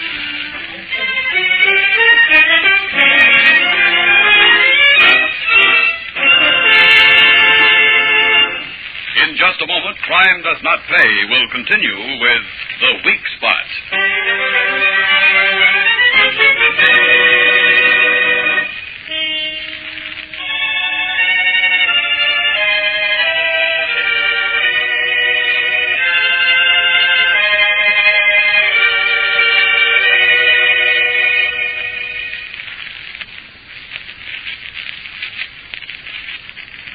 Now we continue with Crime Does Not Pay, starring Margot as Maya Grimson in The Weak Spot.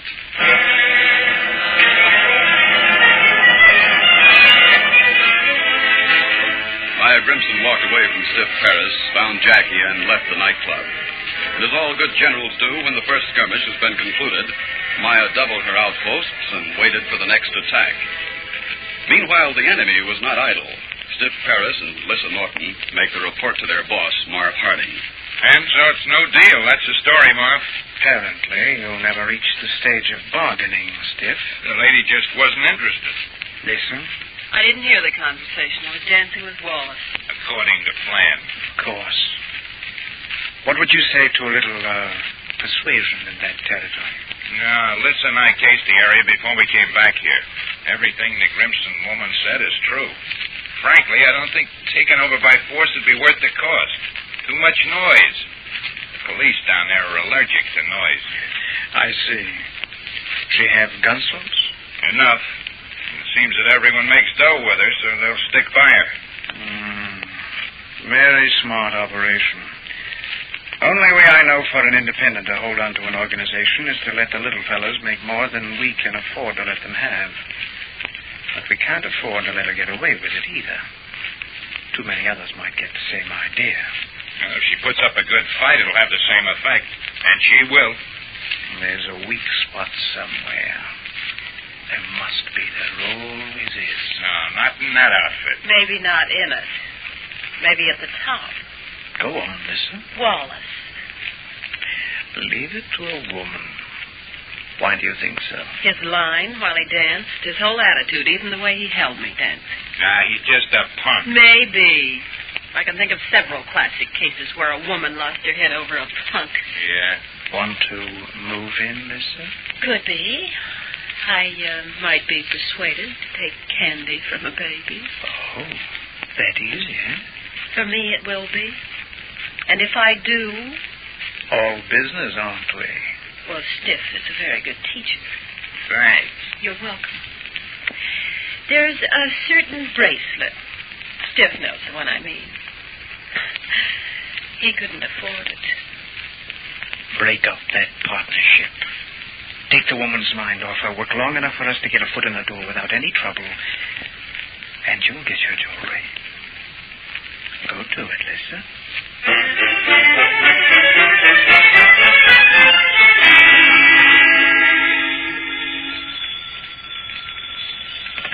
Yeah, Wallace here. Jack, this is Lissa Norton. Oh, when did you get in town? A little while ago. I'm alone this trip, Jack. I see. Well, I'd like to see it. Your girlfriend won't like it. I represent the enemy. You know, there's an old saying, what she won't know won't hurt her. Can you be sure she won't know? I'll be sure. How about 8:30 tonight?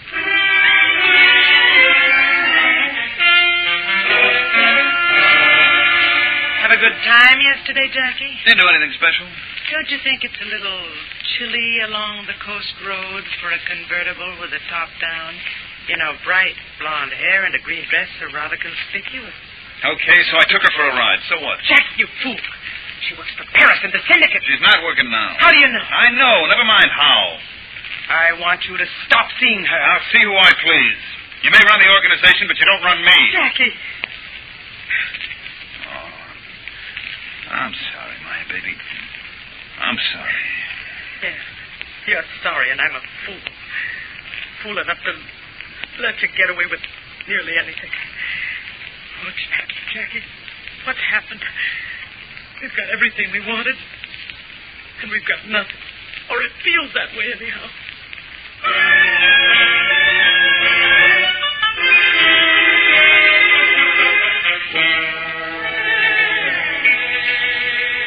Oh, Jack, you're sweet. You know, this is something new. A woman, well, someone like you treating me the way you do. When we danced that first night when Stiff and your girl got rid of both of us so neatly, didn't you know then, honey? Did you? I knew. I knew from the way your arms went around me. Yeah, we do go well together, don't we? Yeah, we do. And we could stay together. We couldn't. No, listen, baby, you don't know the kind of heat that's on. Maya? And Maya may have ideas about being a big shot and everything, but she's not dumb. She knew when you hit town. She knew about that day we spent in the convertible. Has she been watching herself? She doesn't have to. The boys do a lot of odd jobs for her. Takes them away from other things, doesn't it? I suppose. Well, aren't you interested? Look, honey, I'm interested in the present, and you're the present. I could be the future, too. Oh, listen, baby, the odds are too long. Maybe not. You know, the syndicate might throw in a bonus. Me?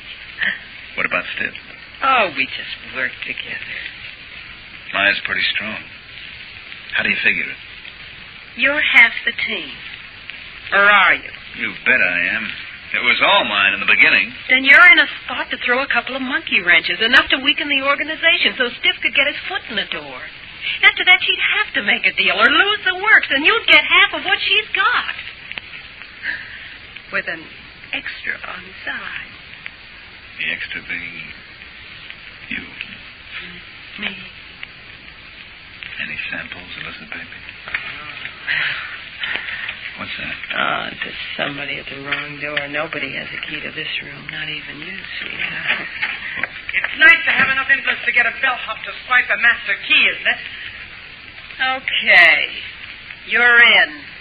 Now what? Maya, I told you. Have you forgotten the 2-day-old stew in the room with the gas ring, Jackie?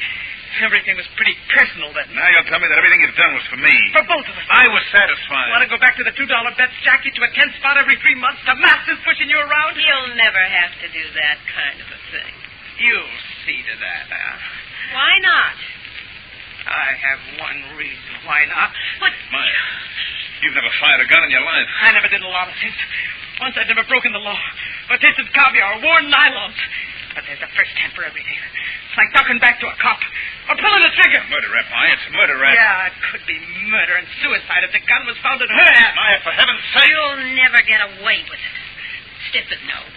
Even if the cop don't figure it, he will. And he'll see to it that you die slow. If you'd only left him alone, did you have to have everything? You wouldn't even listen to a proposition. You were too big. You tried to fight the syndicate. You can't do that and get away with it. Keep back. Keep away from me. Afraid Keep back. you'll miss. Afraid I'll jump you. You don't dare. Maya. It hurts. Maya. I can't stand. It hurts. Maya, stop it if you're going crazy. You aren't worth it. You aren't worth any of it. You aren't even worth keeping alive. Maya, baby, we'll get away together. You'll see. We'll get away. You and me just like old times. Not worth keeping alive. Maya! One more. There's one more at the gun. One more. There's got to be one more. What? Not even that. Not even a bullet for myself.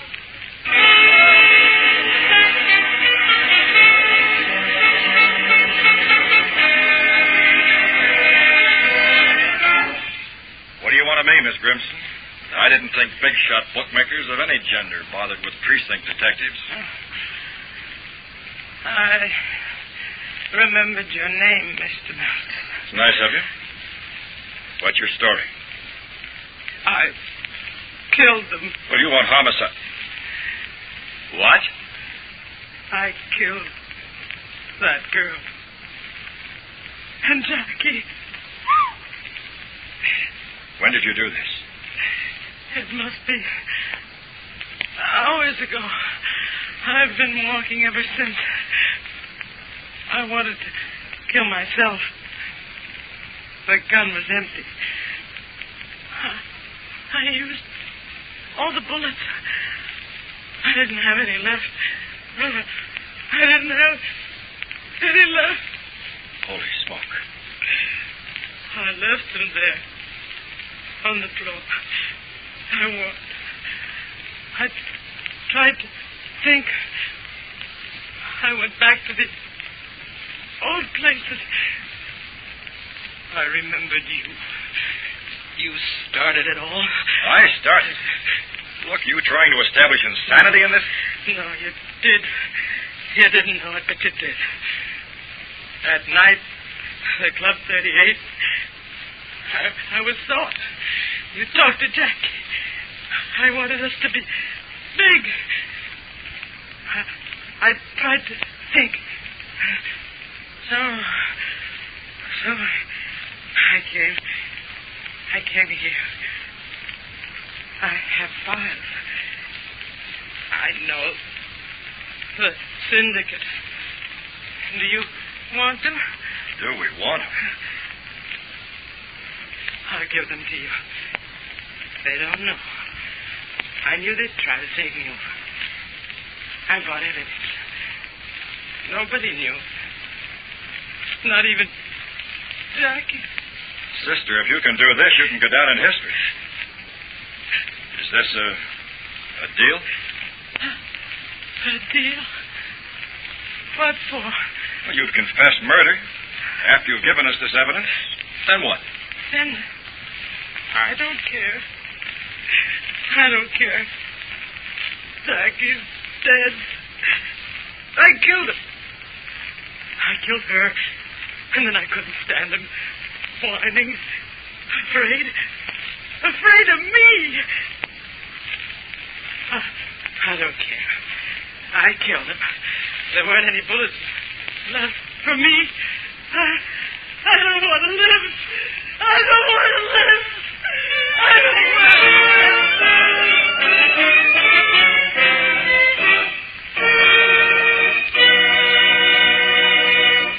Crime does not pay.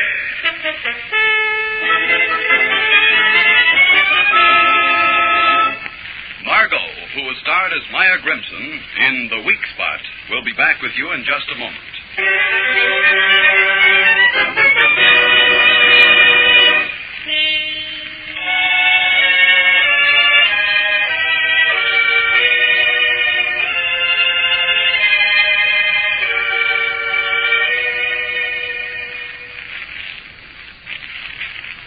Now here in person is Margot.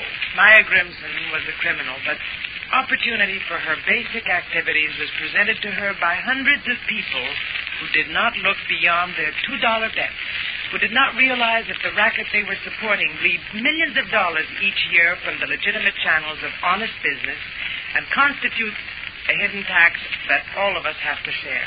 Once again, it becomes clear that for the everyday citizen as well as for the criminal, crime does not pay.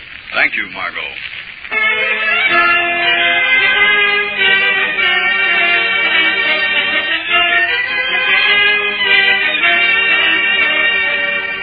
Crime Does Not Pay is written by Ira Marion and directed by Marks B. Loeb, with music composed and conducted by John Gart. Technical advisor is Burton B. Turkis. The events, characters, and names used in the story you've just heard are fictitious. Any similarity is purely coincidental. This is Bob Williams speaking.